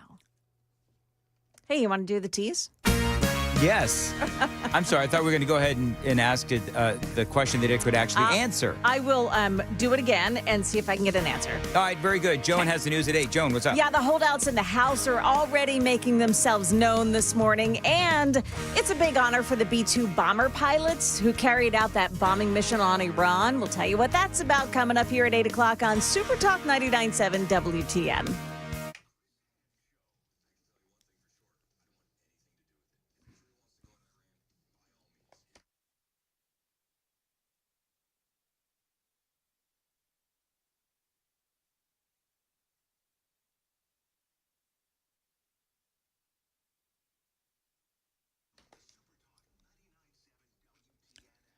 $7:54. Dan Mandis here for Busy Bee Plumbing, Heating, and Cooling. It is that time of year, friends. Vacation time. Don't let water damage ruin your peace of mind. Protect your home with Busy Bee's smart Wi-Fi water shutoff valve. Installed by their expert techs for just $1,249 this month only. And that's not all, by the way. You can also upgrade your comfort with a new HVAC system and get a free air duct fogging and a UV light home treatment. if you need cleaner air in your home. Busy Bee can help you. Buy our middle tier air duct cleaning, and they will upgrade you to the deluxe tier for free. Now, this is the great thing about Busy Bee Plumbing, Heating, and Cooling. They are always looking for ways to save you money. And right now, by the way, you join the Beehive Club, you can get a gift. You can also gift a free membership to a neighbor because, as they say, and it's true, community matters. Financing, they can help you there as well. 0% for 18 months with approved credit. And by the way, payments starting as low as $100 a month on HVAC replacements. So call Busy Bee Plumbing, Heating, and Cooling today, 615-775-7833, 615-775-7833. Find them online anytime, busybeehvac.com.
How would you like to have Jesus Christ pray for you? Did you know that Jesus Christ does pray for you if you're a Christian? Hebrews 7:25 says, "Therefore he is able also to save forever those who draw near to God through him, since he always lives to make intercession for them." In Scripture, intercession means to pray on behalf of. Jesus Christ is your advocate. An advocate comes to our aid or pleads our case to a judge, offering support and counsel and interceding for us when necessary. In other verses, Jesus calls the Holy Spirit our advocate. Just like you talk to yourself, when Jesus talks to himself, it's prayer. The Bible says no matter what you go through today, next week, or next year, Jesus is praying for you if you have trusted him as your Savior. He's on your side.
morning. Now 8 o'clock. I'm Joan Jones with your top stories. There are quite a few accidents now in Mount Juliet, still there on 40 eastbound past Mount Juliet Road with 2 left lanes blocked. You've got a car fire in Creve Hall. It's on 65 southbound before Harding Place. A crash in Goodlettsville on Louisville Highway north of Long Drive, and then on 24 westbound. This is an East Bank just before Shelby Avenue. You've got a crash that takes out the left lane. More on the traffic and in weather right after the news. The House of Representatives will take up President Trump's big, beautiful bill this morning after the House Rules Committee voted overnight to advance that measure. But a hint about how it might go. GOP Congressman Ralph Norman and Chip Roy joined Democrats on that panel to oppose advancing the rule. Meantime, House Majority Leader Steve Scalise is warning House members they should not try to change the bill as leaders aim for final passage, saying it could be what collapses the entire thing. Those are his words. Heads up about a big policing effort over the weekend. Tennessee Highway Patrol is joining several agencies to add extra patrols along the entire stretch of Highway 70. You know, the new vehicles today, they have Bluetooth. There's no reason that, you should put a phone to your ear. You can speak, text, things of that nature to reduce distracted driving. But people still do it. That trooper speaking to Channel 4. They'll also be looking for drunk drivers, speeders, and aggressive drivers. The extra patrols will be out there tomorrow at noon through midnight on Sunday. A couple of people charged in a deadly jet ski crash have now pleaded guilty. Joshua Kennington and Savannah Remington collided while riding on jet skis on Old Hickory Lake in Wilson County last year, and it killed Remington's passenger, 10-year-old Jack Gear. Kennington and Remington were sentenced to 2 years of supervised probation. Jack's parents have sued the Boy Scouts of America for $10 million. Did you know that this is Beef Month in Tennessee? That's according to a declaration by Governor Bill Lee yesterday, giving a nod to the state's second highest grossing farm commodity, generating more than $5 billion in sales. State officials encouraging Tennesseans to show their support for local farmers this month by choosing beef as a centerpiece of their summer meals. Throw a burger on the grill. And the B-2 bomber pilots who flew across the world to obliterate Iran's nuclear facilities, they are headed to the White House for the 4th of July. President Trump says the courageous pilots will be his guests of honor during the big celebration in Washington, D.C. Market numbers brought to you by Beacon Capital Management, online at beaconcm.com. The food company Del Monte Foods filing for bankruptcy, and it's looking for a new buyer, saying it's seeing a decline in consumer demand. Del Monte got its start in 1886. It became the largest fruit and vegetable cannery in the world by 1909. Stock futures all pointing down right now. The Dow futures are minus 30. That's the latest news. Traffic and weather next. I'm Joan Jones, WTN News.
Okay, you've got the crash in East Bank this morning on 40, and that has just fallen off the screen, so not sure if that's still there this morning, but we'll tell you about Mount Juliet. That's where on eastbound 40, just past Mount Juliet Road, you've got a crash taking out 2 left lanes and a car fire in Creve Hall, 65 southbound side before Harding Place. In Goodlettsville, it's a crash on Louisville Highway north of Long Drive. Talbot's Corner 65 southbound at Trinity Lane. A crash is on the right shoulder. Woodbine, a crash on Thompson Lane east of Foster Avenue. And then finally in Laverne on the 24 westbound side at Old Hickory Boulevard. Crash there is stuck in the right shoulder. Traffic every 10 minutes every morning on Super Talk 99.7 WTN.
.807, Nashville's Morning News on Super Talk 99.7 WTN. CNN is reporting, Joan, any moment the House is going to take up the Senate version of Donald Trump's mega bill is what they're calling it. Yeah.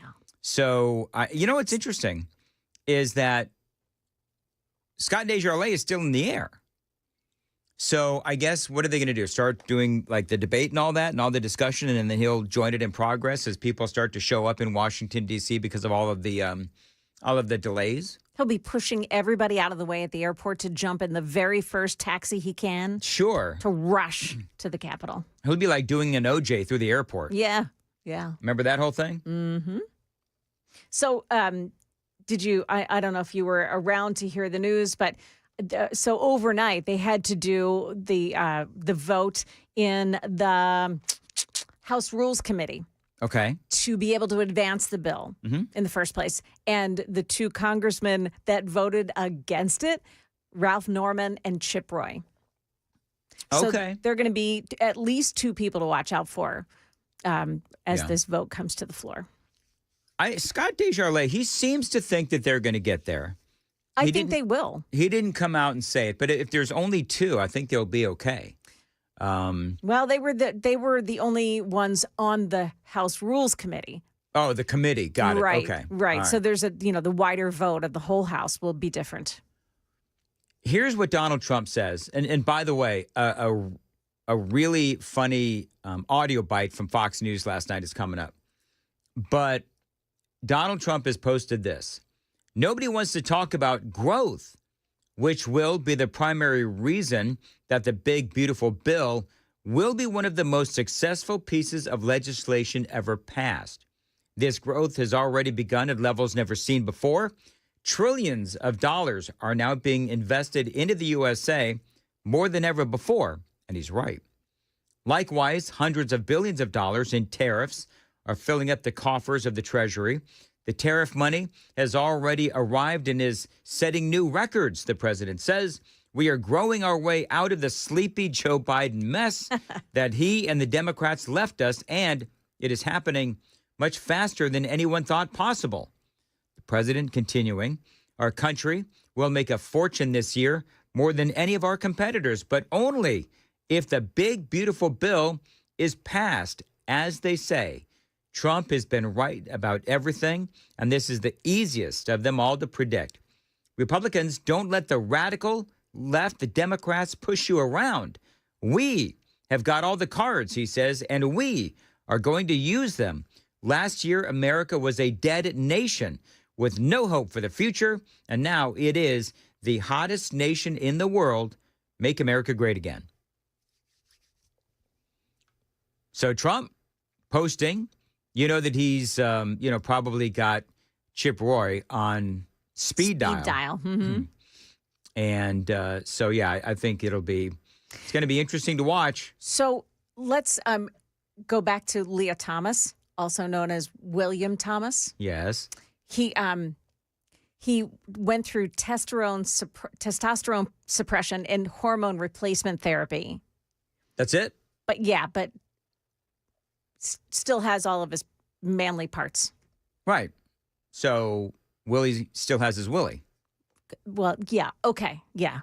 But I just wanted to make sure that we cleared that. You up. just wanted the opportunity for me to say the joke again. KGB backed me up on this. That's what she wanted. She wanted to set me up to say the joke again. Yeah, I gotta. Yeah, How many punts have we done today? I'm honestly lost track. Yeah, that's got to be some sort of record for this show. Wednesday. It has been a puntacular show. Oh boy, God. Just. Do you know what, Joan? We're going to have Stefano DiPietro on. If he wants to come on with a pun. Oh, he'll hang up on you. You say a pun to him, you'll hear a click. I can let him know. You know what? Oh, warn him. No. Hold on. Time out.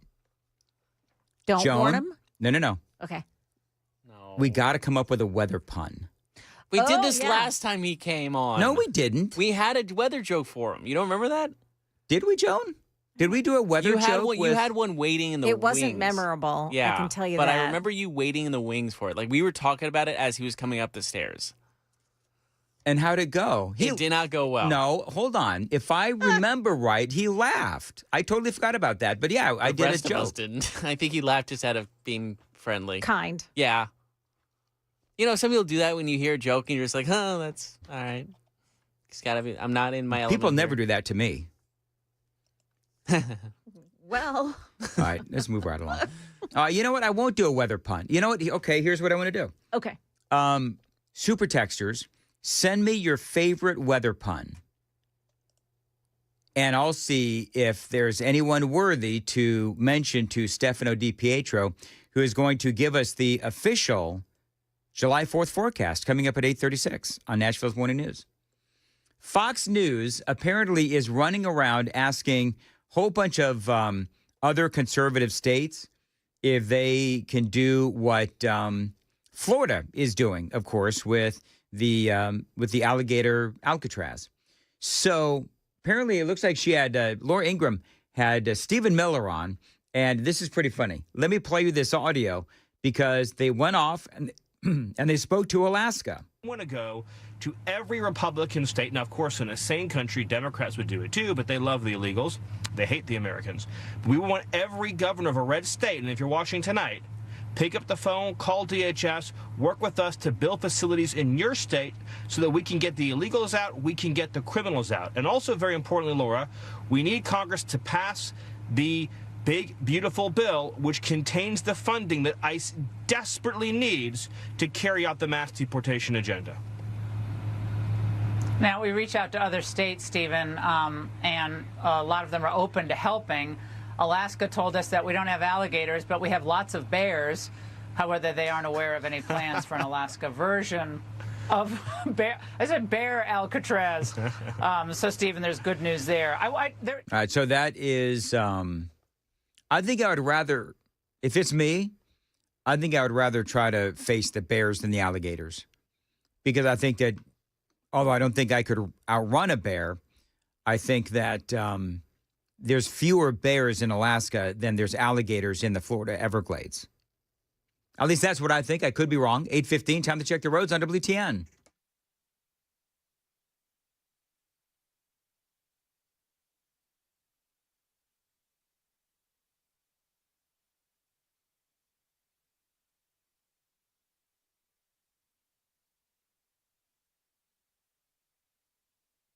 As far as your weather goes at 8:16, we are looking for weather through Sunday, highs in the mid-90s with some clouds. And appreciate you listening to Nashville's Morning News on Super Talk 99.7 WTN. You know, I was watching some of the footage from the big alligator Alcatraz tours that the president was giving yesterday, because he was actually giving tours. He was very excited to be there. He and Ron DeSantis and Kristi Noem and so forth. They were very glad to be there. And Trump was so excited. He himself was actually giving guided tours. And you've got all of these people on the left. Oh, can I find this? Let me see if I can find this real quick. Did you hear what Joy Reid had to say about these things? And I know that nobody really takes her seriously anymore. But Joy Reid said the most asinine thing. And, yep, here it is. Because, big shocker, it's trending. This is what Joy Reid said about the alligator Alcatraz. Listen. I had to forget about him, but Ron DeSantis is still governor of Florida. He took the Comfy Couch hosts on a tour of the concentration camp that he's building in Florida in order to round up people, brown people, and throw them in a camp because he doesn't want them in Florida. Surprise, surprise, the economy of Florida is going to be severely harmed by rounding up brown people who, by the way, all over this country, Latinos are afraid to go to work. Anybody who is perceived or looks Latino is afraid to go to work. You know what's weird? So she says that the Trump administration is simply rounding up brown people. Can I ask you a question? How many Hispanics live in Florida? How many Cubans live in Florida? I mean, there are millions of them that live in Florida. So if you just look at it from a common sense standpoint, what Joy Reid says is utterly ridiculous. Rounding them up and throwing them in concentration camps.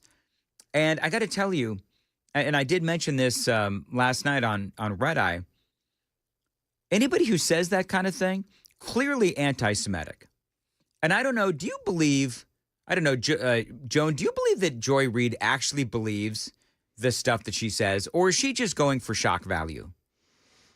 You know, I think after a while, maybe at first she was going for shock value, but I think like after a while, she begins to live her own experience, her own reality. I think she really believes herself. So no common sense whatsoever, no rational thought. Because remember, she said that the Trump administration is rounding up brown people. Yes, yes. There are a lot of black folks and a lot of brown folks and a lot of Hispanics and so forth that are in Florida. I've been there many times. So you would think at some point somebody, would get to Joy Reid and say, hey, remember that you might want to think before you speak. And when you say that they're going into concentration camps, a lot of those Jewish people that went into those concentration camps, they never made it out alive. And so she just, again, I realize that she's just completely and irrevocably stupid. I mean, I think that she truly is. But I think that she's actually got a mental illness. Like, I really do. And I'm not a doctor. I'm not a psychologist. I'm not any of that stuff. But I think that anybody who says those kinds of things, and she says them so often, it's like every single day, that she needs some therapy, she needs some sort of psychotropic drug or something, because she says these things and she's so delusional and so hateful about the whole thing. And I just wish that somebody with a bigger microphone than but I wish somebody would call her out and say, that really is anti-Semitic. It is. I mean, I don't think anybody will, because I think the mainstream media, I think they probably feel the same way, and they're all sort of delusional together, but whatever. Now, speaking of which, speaking of the alligator Alcatraz, there was air conditioning. There were bathroom facilities. And from what I can tell, it actually looks pretty good. You know, far better than, number one, where a lot of these guys are from. But number two, a lot of these dudes should actually be in a maximum security prison. Now, CNN came to the press conference, and Kristi Noem was talking about the media coverage of the alligator Alcatraz. This is what Kristi Noem had to say. By thanking our ICE officers and our Border Patrol officers for what they do every day. They are out on the streets, and violence against them has increased over 500% since Trump has gone back into the White House, because he's upholding the law and because a bunch of liberals, socialists, and Marxists are out there lying about what President Trump is doing. President Trump is upholding freedom by what he is doing. The freedom to live safely in this country and to do things legally and to have justice. And because those liberals, and I'm calling out you, CNN, I'm calling you out because you lie every single day about what these operations are. We are going after murderers and rapists and traffickers and drug dealers and getting them off the streets and getting them out of this country, because Joe Biden let the worst of the worst come in here. I mean, this obviously that is true. And we also have media coverage that is clearly biased. You see the occasional stories where they're targeting what some would call an innocent family, right? An innocent family was deported today, or whatever it is. I warned you that would happen. I did. I warned you that would happen. But there's almost always more to the story. Now, again, remember, Kilmar Abrego Garcia. I know, I'm tired of hearing about this guy too. But remember what the media did, including CNN. They said, oh, this Maryland man, this Maryland man, this Maryland man. Well, the story is still ongoing. But the guy that the media wanted to simply describe as a Maryland man, it turns out he's a wife beater. He's a gang member. He's an alleged human trafficker. And it's possible that he was involved in some murders as well. So this Maryland man turned out to be a lot worse than just some, here's another one, Maryland father. And the media does this time and time and time again. Then there was this moment. The other day I was talking to some marshals that have been partnering with ICE. They said that they had detained a cannibal and put him on a plane to take him home. And while they had him in his seat, he started to eat himself. And they had to get him off and get him medical attention. These are the kind of deranged individuals that are on our streets in America that we're trying to target and get out of our country, because they are so deranged they don't belong here. Wow. And they shouldn't be walking the streets with our children. The guy started eating himself. Now, we were talking about this earlier. Did we do this on the air, Joan, or off? Talking about the cannibal. I don't think we've done it on the air yet this morning. We have not done it on the air? We talked a little bit about it. So I'm just trying to figure out. So, like, does he start with the fingers and work his way up, or how does that work? Like, well, I'm genuinely curious. Like, I'm curious. But you don't get a whole lot of meat around the fingers, so you would go for, like, the belly area. Yeah, it's like bony. You go after the meaty part of your arm. If he's eating himself, he's probably going after the bicep or the forearm to start, because that's where the meatiest part of your body is. Fingers is just bone. Why would you eat? No, there's nothing to eat there. Yeah, I guess you're right. So you go for the fleshy part of the arm. You go with the most biteable areas. Okay. Sounds so wrong for saying that, but it's like factual. If I was a cannibal, I wouldn't go after like I think about it like chicken. You don't just go for the skinniest little drum. Mm-hmm. You go for a meaty thigh, or at least a big drum with a lot of fat to it. Okay. Well, now if you eat yourself, are you still considered a cannibal, or is there like another word for that? Yeah, crazy. Thank you, Joan. Hey, speaking of crazy. Mm-hmm. Our own version of Joy Reid here in Nashville, Heidi Campbell, apparently called Alligator Alcatraz a concentration camp. Oh, my goodness. Yep. She said it on X. Senator Heidi Campbell, so our concentration camps have alligators. It's just evil, full stop. I wish she would full stop. Heidi Campbell. I wish I had a rim shot ready for this whole day. I know. Because I would be hitting it like good. crazy. Why? I thought that was good. No, it was Heidi good, Campbell. but like every segment has had a punt, so I needed a rim shot. You know, for this somebody show. should run against Heidi Campbell, and it should be, their slogan should be Heidi Campbell, full stop. I think that'd be fun.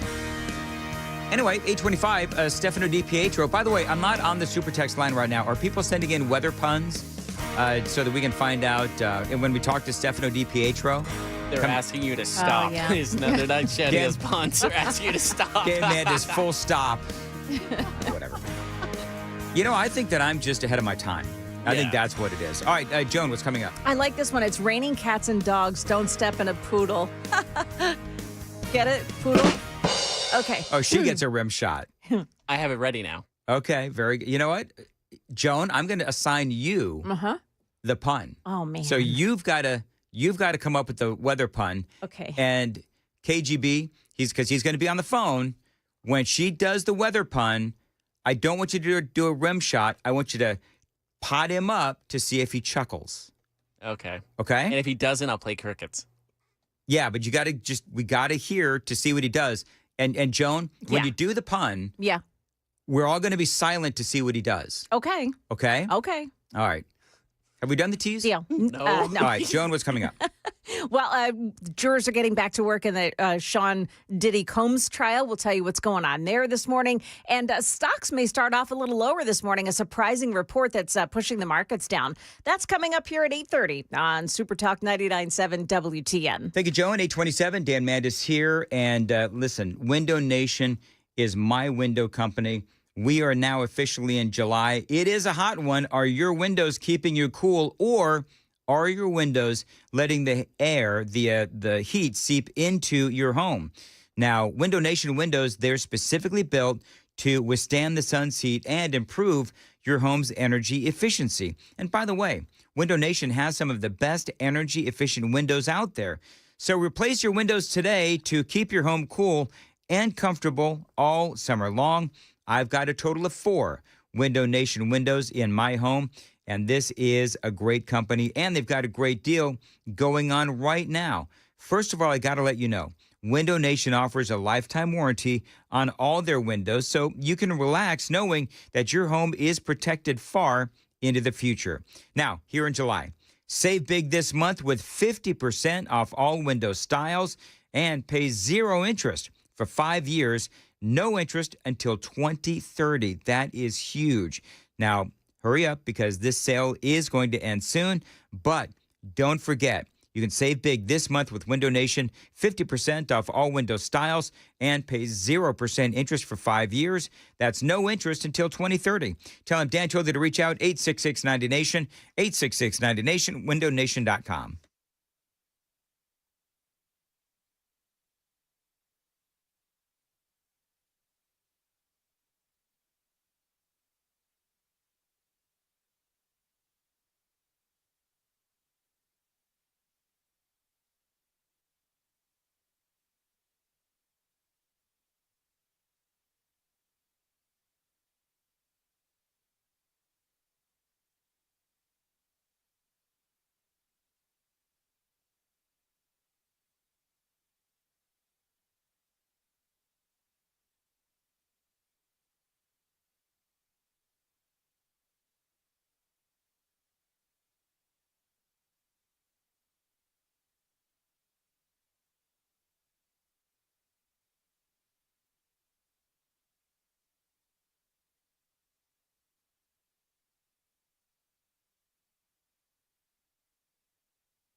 Good morning. It's 8:30 now. I'm Joan Jones with your top stories. In New York City, jurors are getting back to work today. They are deliberating the fate of Sean Diddy Combs after telling the judge that they're hopelessly deadlocked on the racketeering conspiracy charge. That one is the most consequential one in this trial. The jury revealing a partial verdict on 4 of the 5 criminal counts against the music mogul. Combs at one point wiping his eyes and sitting with his chin resting on his hand as his lawyers huddled around him, his family watching from the second row. The judge instructing the jury to continue deliberating, urging them keep an open mind. That's ABC's Lionel Moyes. A federal judge has ruled that the mass layoffs carried out at the Department of Health and Human Services was likely unlawful. U.S. District Judge Melissa DuBose, who was appointed by Joe Biden, has blocked the termination and the planned restructuring of the agency. Attorneys general in 19 Democrat-led states and D.C. sued, saying that the administration overstepped congressional authority when it laid off some 10,000 workers. HHS contends that the attorneys general lack standing to sue. And an excellent development from the folks at Waffle House. The company has eliminated that surcharge that it added in February when egg prices were cracking new highs, saying that prices have now moderated. Money News brought to you by Beacon Capital Management, online at beaconcm.com. A report showed that the private sector lost 33,000 jobs last month, and that was a surprise for economists. Also, Tesla reporting earnings this morning saying that there has been a 14% dip in vehicle deliveries from 1 year ago. Tesla shares are down 26% so far this year. Stocks are down too. We've got Dow Jones Industrials down 65 points, the Nasdaq losing 5, S&P 500 index starting 8 points lower. That is the latest news, traffic, and weather next. I'm Joan Jones, WTN News. Thank you, Joan. 8:32, Nashville's Morning News on WTN. I want to tell you about DT McCall's, a great Tennessee company. They are here for their fellow Tennesseans with great prices, great selection, and value as well. Now, I've been telling you for years about DT McCall's. They've been helping people out for 3 generations. And if you need it, they've got it at DT McCall's. Indoor furniture, if you've got a room to fill, go to DT McCall's. Of course, you know all about their lawn mowers and outdoor lawn equipment as well. If you need an appliance or 2, if it plugs in, they've got it. And they've always got specials going on to save you money. All you got to do is go to the front page of their website to see everything that they've got for you that is on sale or, frankly, just speaking, great prices as well. DT McCall's, they've been at it for over 100 years with a focus on customer service. And if you buy it, they'll deliver it for free and haul away the old stuff. 5 locations across Middle Tennessee, Carthage, Cookeville, Lebanon, Lafayette, and Franklin. Always online, dtmccalls.com.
Okay, so we still have a problem this morning. This is on Briley Parkway, the westbound side at South Lake Drive. It's a crash right there in Glencliff. Woodbine, you've got an accident as well. Thompson Lane, east of Foster Avenue. And then in Creve Hall, there was a fire earlier this morning on 65 southbound before Harding Place. But the right shoulder remains blocked off by it this morning. Traffic every 10 minutes, every morning on Super Talk 99.7 WTN.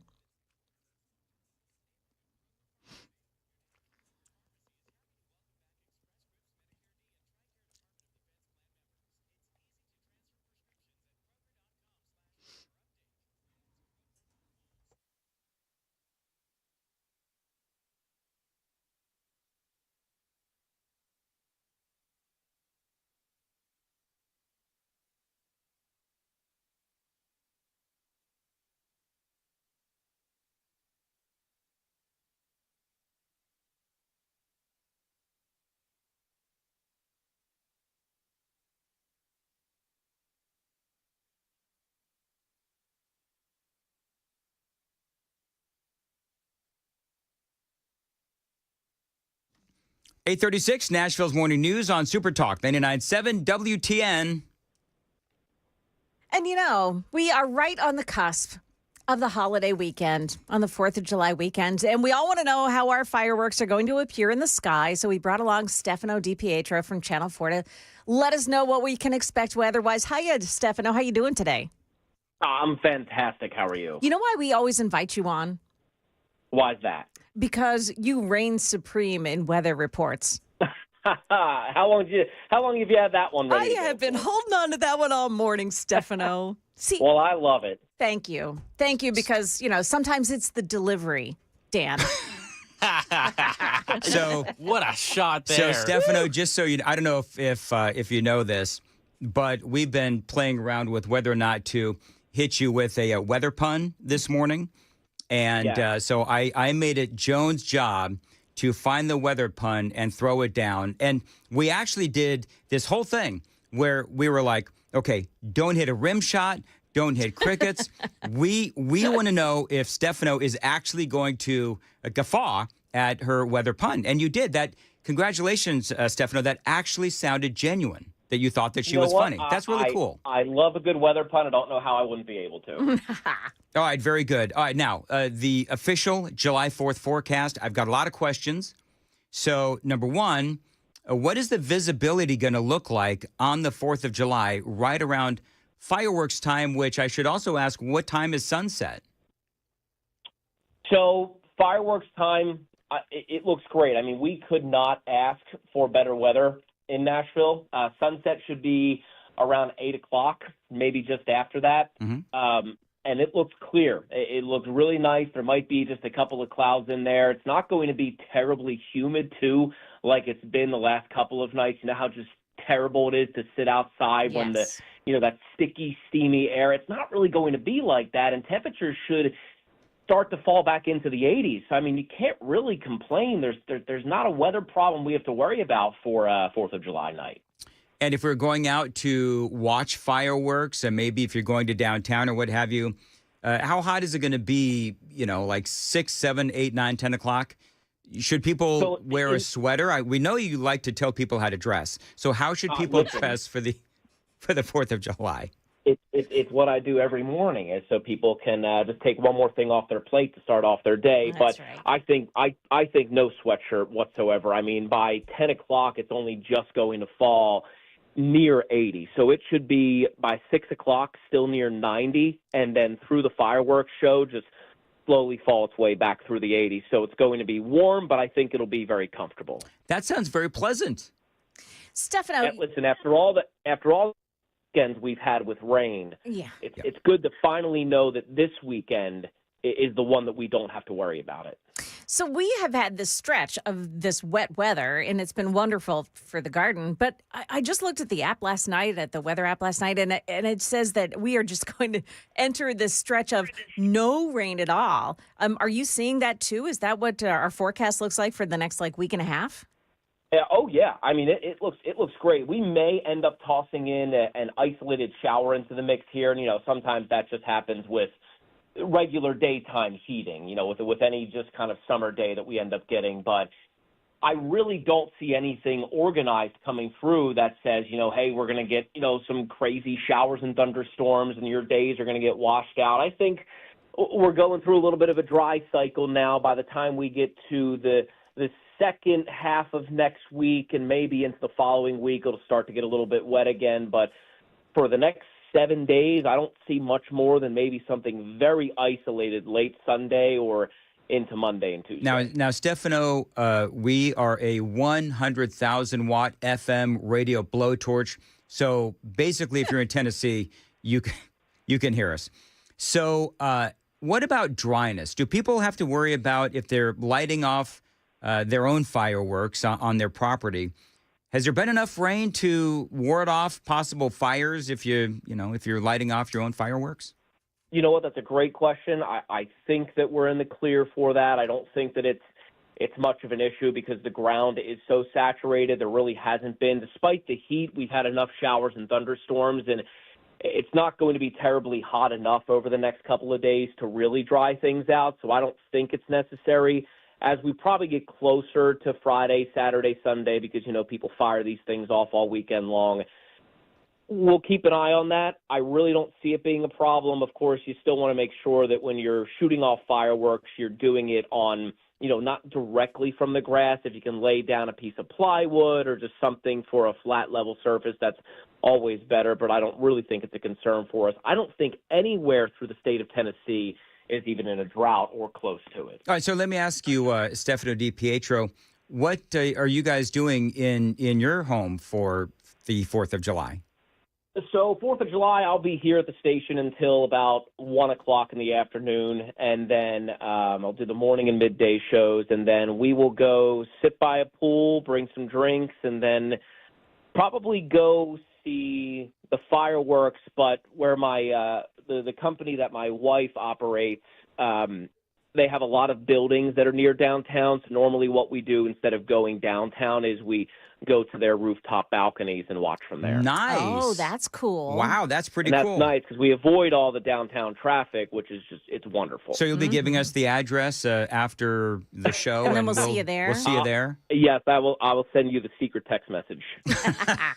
Somehow I think that he's going to send us to like Siberia. Yeah, you know what I'm talking about? Yeah, I would if I were send you him. somewhere. I don't think I would do that to you guys. You're too nice. All right, so I want to know what your favorite firework is. Are you like a fountain guy? Are you a sparklers guy? Do you like the rockets? Do you like the things that blow up in the air? Do you like the little snakes that I used to love as a kid? Oh my goodness, I always love a good sparkler. I've always loved bottle rockets. I always love anything that shoots up in the air. When I was actually younger, we used to shoot off our own fireworks in Sea Isle, New Jersey. Instead of them having their own fireworks show, we used to go to the beach, and everybody used to go to the beach and shoot off their own fireworks into the ocean. And that was our fireworks show when we were kids. We didn't really, go anywhere for them. You just went a couple blocks down to the beach, and it was just everybody separated and spaced out enough and just shot their fireworks off into the beach. And then, of course, as these things always happen, somebody ruined it for everybody and they can't do it anymore. Yeah. But that was always a really awesome part of my childhood. So, you know what? Then that means that I was in Ocean City looking down the beach going, who are those nutballs with all the fireworks down there? Yeah, that would be my father. Yeah. That's cool. All right, so one last question, because I always worry about smoke, that when you're lighting out the fireworks, sometimes there's smoke. And is there any wind that's going to be, like down near the ground so that the wind is going to send the smoke, over to the adults who get complaining about that kind of thing? No, wind should be pretty light all weekend. So, Friday night, the wind should dip down to maybe 5 miles per hour at most. So I don't think the wind is going to be a big problem. I think that this is probably the perfect 4th of July forecast that we could have ever asked for. Hey, what about your dogs? Do they get scared when they hear the fireworks? Nope, not at all. Believe it or not, they do not even notice them. We actually, where we originally lived, we had neighbors that would, shoot some off in the street, and they never actually flinched to them and actually would sit out on the patio and watch them with us. They don't get scared. They They just hang out. My dog pees and poops all over the floor. Oh, that's terrible. You got to get one of those. What are they? Jackets. They're like the thunder jackets. Yeah, the vest. Stefano, we have tried everything with my dog, and he just, if it's thunder, if it is fireworks or gunshots, that dog just loses all controls of his bowel. There you go. You try anything like Benadryl or anything like that? We actually, we have actually got it down to a science now where we'll listen to your weather forecast and then we do the back timing and we drug them up. And when we have all of those, when we've had all of those storms like right in a row, I mean, that poor dog is like drugged for days. They're just waiting for him to go deaf, and then he won't be a problem. You know, he used to, my dog used to love cheese, but because we keep drugging him, he won't eat it anymore because he doesn't trust us. Because he knows. It's so funny. He already knows. Oh, he's like, oh man, that orange stuff. I know what happens after that. All right. Oh my goodness! I have to put that in my forecast now. When to drug your dog before the thunderstorm? Yes, you should do that. All right. Well, Stefano, you're hold on. I have to wrap it up. You ready? Oh, okay. Go ahead. Stefano, is it ready. fair to say that there'll be plenty of sunshine throughout Middle Tennessee for the holiday? Yes. Oh yes, it's very fair to say. All right, Stefano, you're a good egg. You didn't need to laugh at that one. You didn't need to. You hear what I did? That one I gave her a little bit more of a laugh on. Yeah. I had a gut in my gut. I'm like, yeah, this is gonna be a playful. I'm your friend. Don't worry, laugh. Yeah. All right. Well, Stefano, thank you. Stefano. Thank you very much for being a good sport. Thank you, guys. Have a great weekend. All right. too. See you later. Bye. See, I liked my "you're a good egg" joke. It was like a sort of like a inside joke for us. I don't think he got it. Right. But Joan, I mean, you have no idea how badly I wanted to play the crickets. How I was like, you know what? Dan said not to say anything. I have to respect that. Well, I wanted to make sure that we could hear at the very least. That was a pity laugh, though. The second one, was a pity laugh. Yeah. The first one was genuine. Second one was pity. Second one was definitely pity. So first one for one was genuine. 1 for 1. Joan, there you go. 1 for 1. 1 for 1. I was happy with them. The responses to my performance. Yeah, people giving you thumbs up. By the way, apparently Stefano gave me thumbs up, and that was enough for me. This is what I like about the super text line, Joan. Yeah. According to the super text line, both you and I have crushes on Stefano DiPietro. Oh well. Now I can tell you that is not true in my case, and I'm assuming I'll let you defend yourself there, Joan, but I'm pretty sure that's a no for you too. I respect the guy. Oh, I respect the heck out of him. And he's cute. That too. Listen, he's got great hair. He does. He's got like Anchorman You both hair. are not doing yourself any favors right now. Didn't we I? don't have a crush on him. Great hair, though. His hair. No, he's got Anchorman hair like Brian Wilson. Brian's got the great Anchorman hair too, So somehow, all the Anchormen always have great hair. Do you know what I wonder?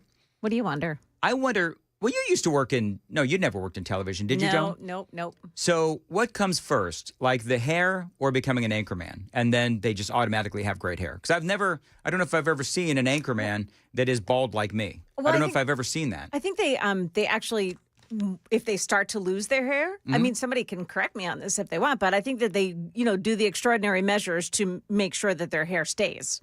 The plugs. Oh, there's wigs. There's wigs in that. yeah. I've seen some anchors with wigs. You know what, for Matt sure. Matt Lauer, before his incredible demise, he shaved his whole head off. And I thought, to be honest, he looked a lot better.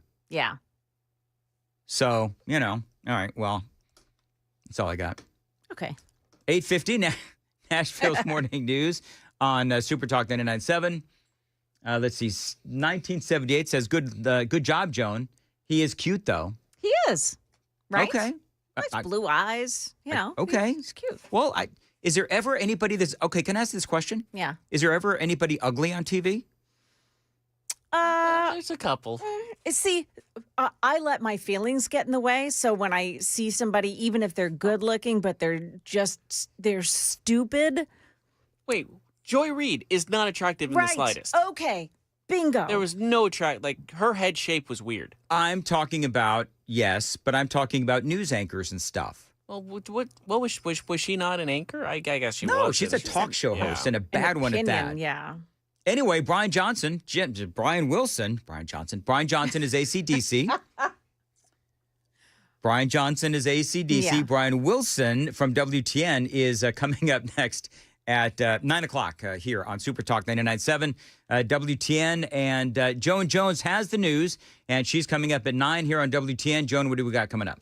Well, we have that CBS News is paying President Trump after he sued them. We've got details on what's going on there.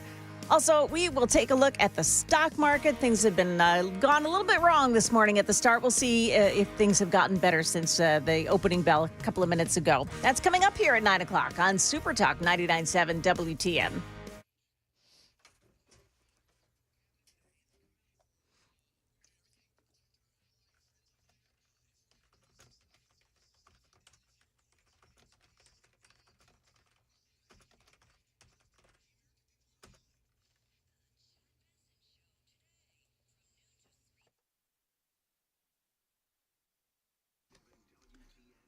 .51 Nashville's Morning News. Dan Mandis here for Stoltz Co., a great Tennessee company.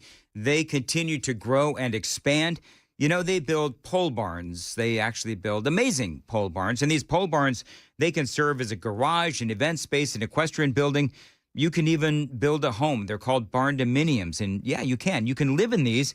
And Stoltz Co. is the company to build it for you. And by the way, now, these days, Stoltz Co. is offering you turnkey options. Now, that means that they handle the design, the construction, and the amazing finishing touches as well. You turn the key and you are home when you go with Stoltz Co. Now, right now, they also offer storm shelters to keep you and your family safe. So, your new pole barn from Stoltz Co., it can be used for anything. So, if you have some land that needs a building for whatever you want, call my friends at Stoltz Co., 615-622-5992, 615-622-5992. You can also find them on Instagram and Facebook to see examples of their incredible work around Middle Tennessee, stoltzco.com.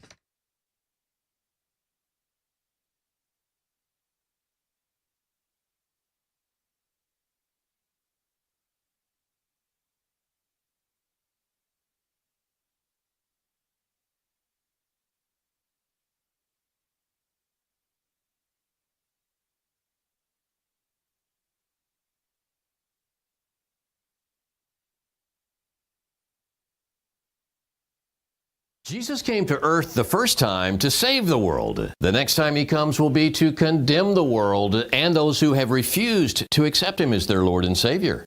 Christians are co-heirs with Christ and possess full rights as sons and inherit salvation, eternal life, the earth, the kingdom of God, and all things. If you're not a Christian and have wondered about eternal life, God may be drawing you. Accept Jesus Christ as your Lord and Savior, for only God can save you. No matter what I've ever done. No matter what I've ever done. No matter what you've ever done. But what about? No matter what you've ever done. Even if? You are no longer condemned, no matter what you have ever done. Non-cancelable, guaranteed reservation in heaven when you accept Jesus Christ as your Lord and Savior. Learn how now.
8:58, Nashville's Morning News on Super Talk 99.7 WTN. Need some audio, KGB. So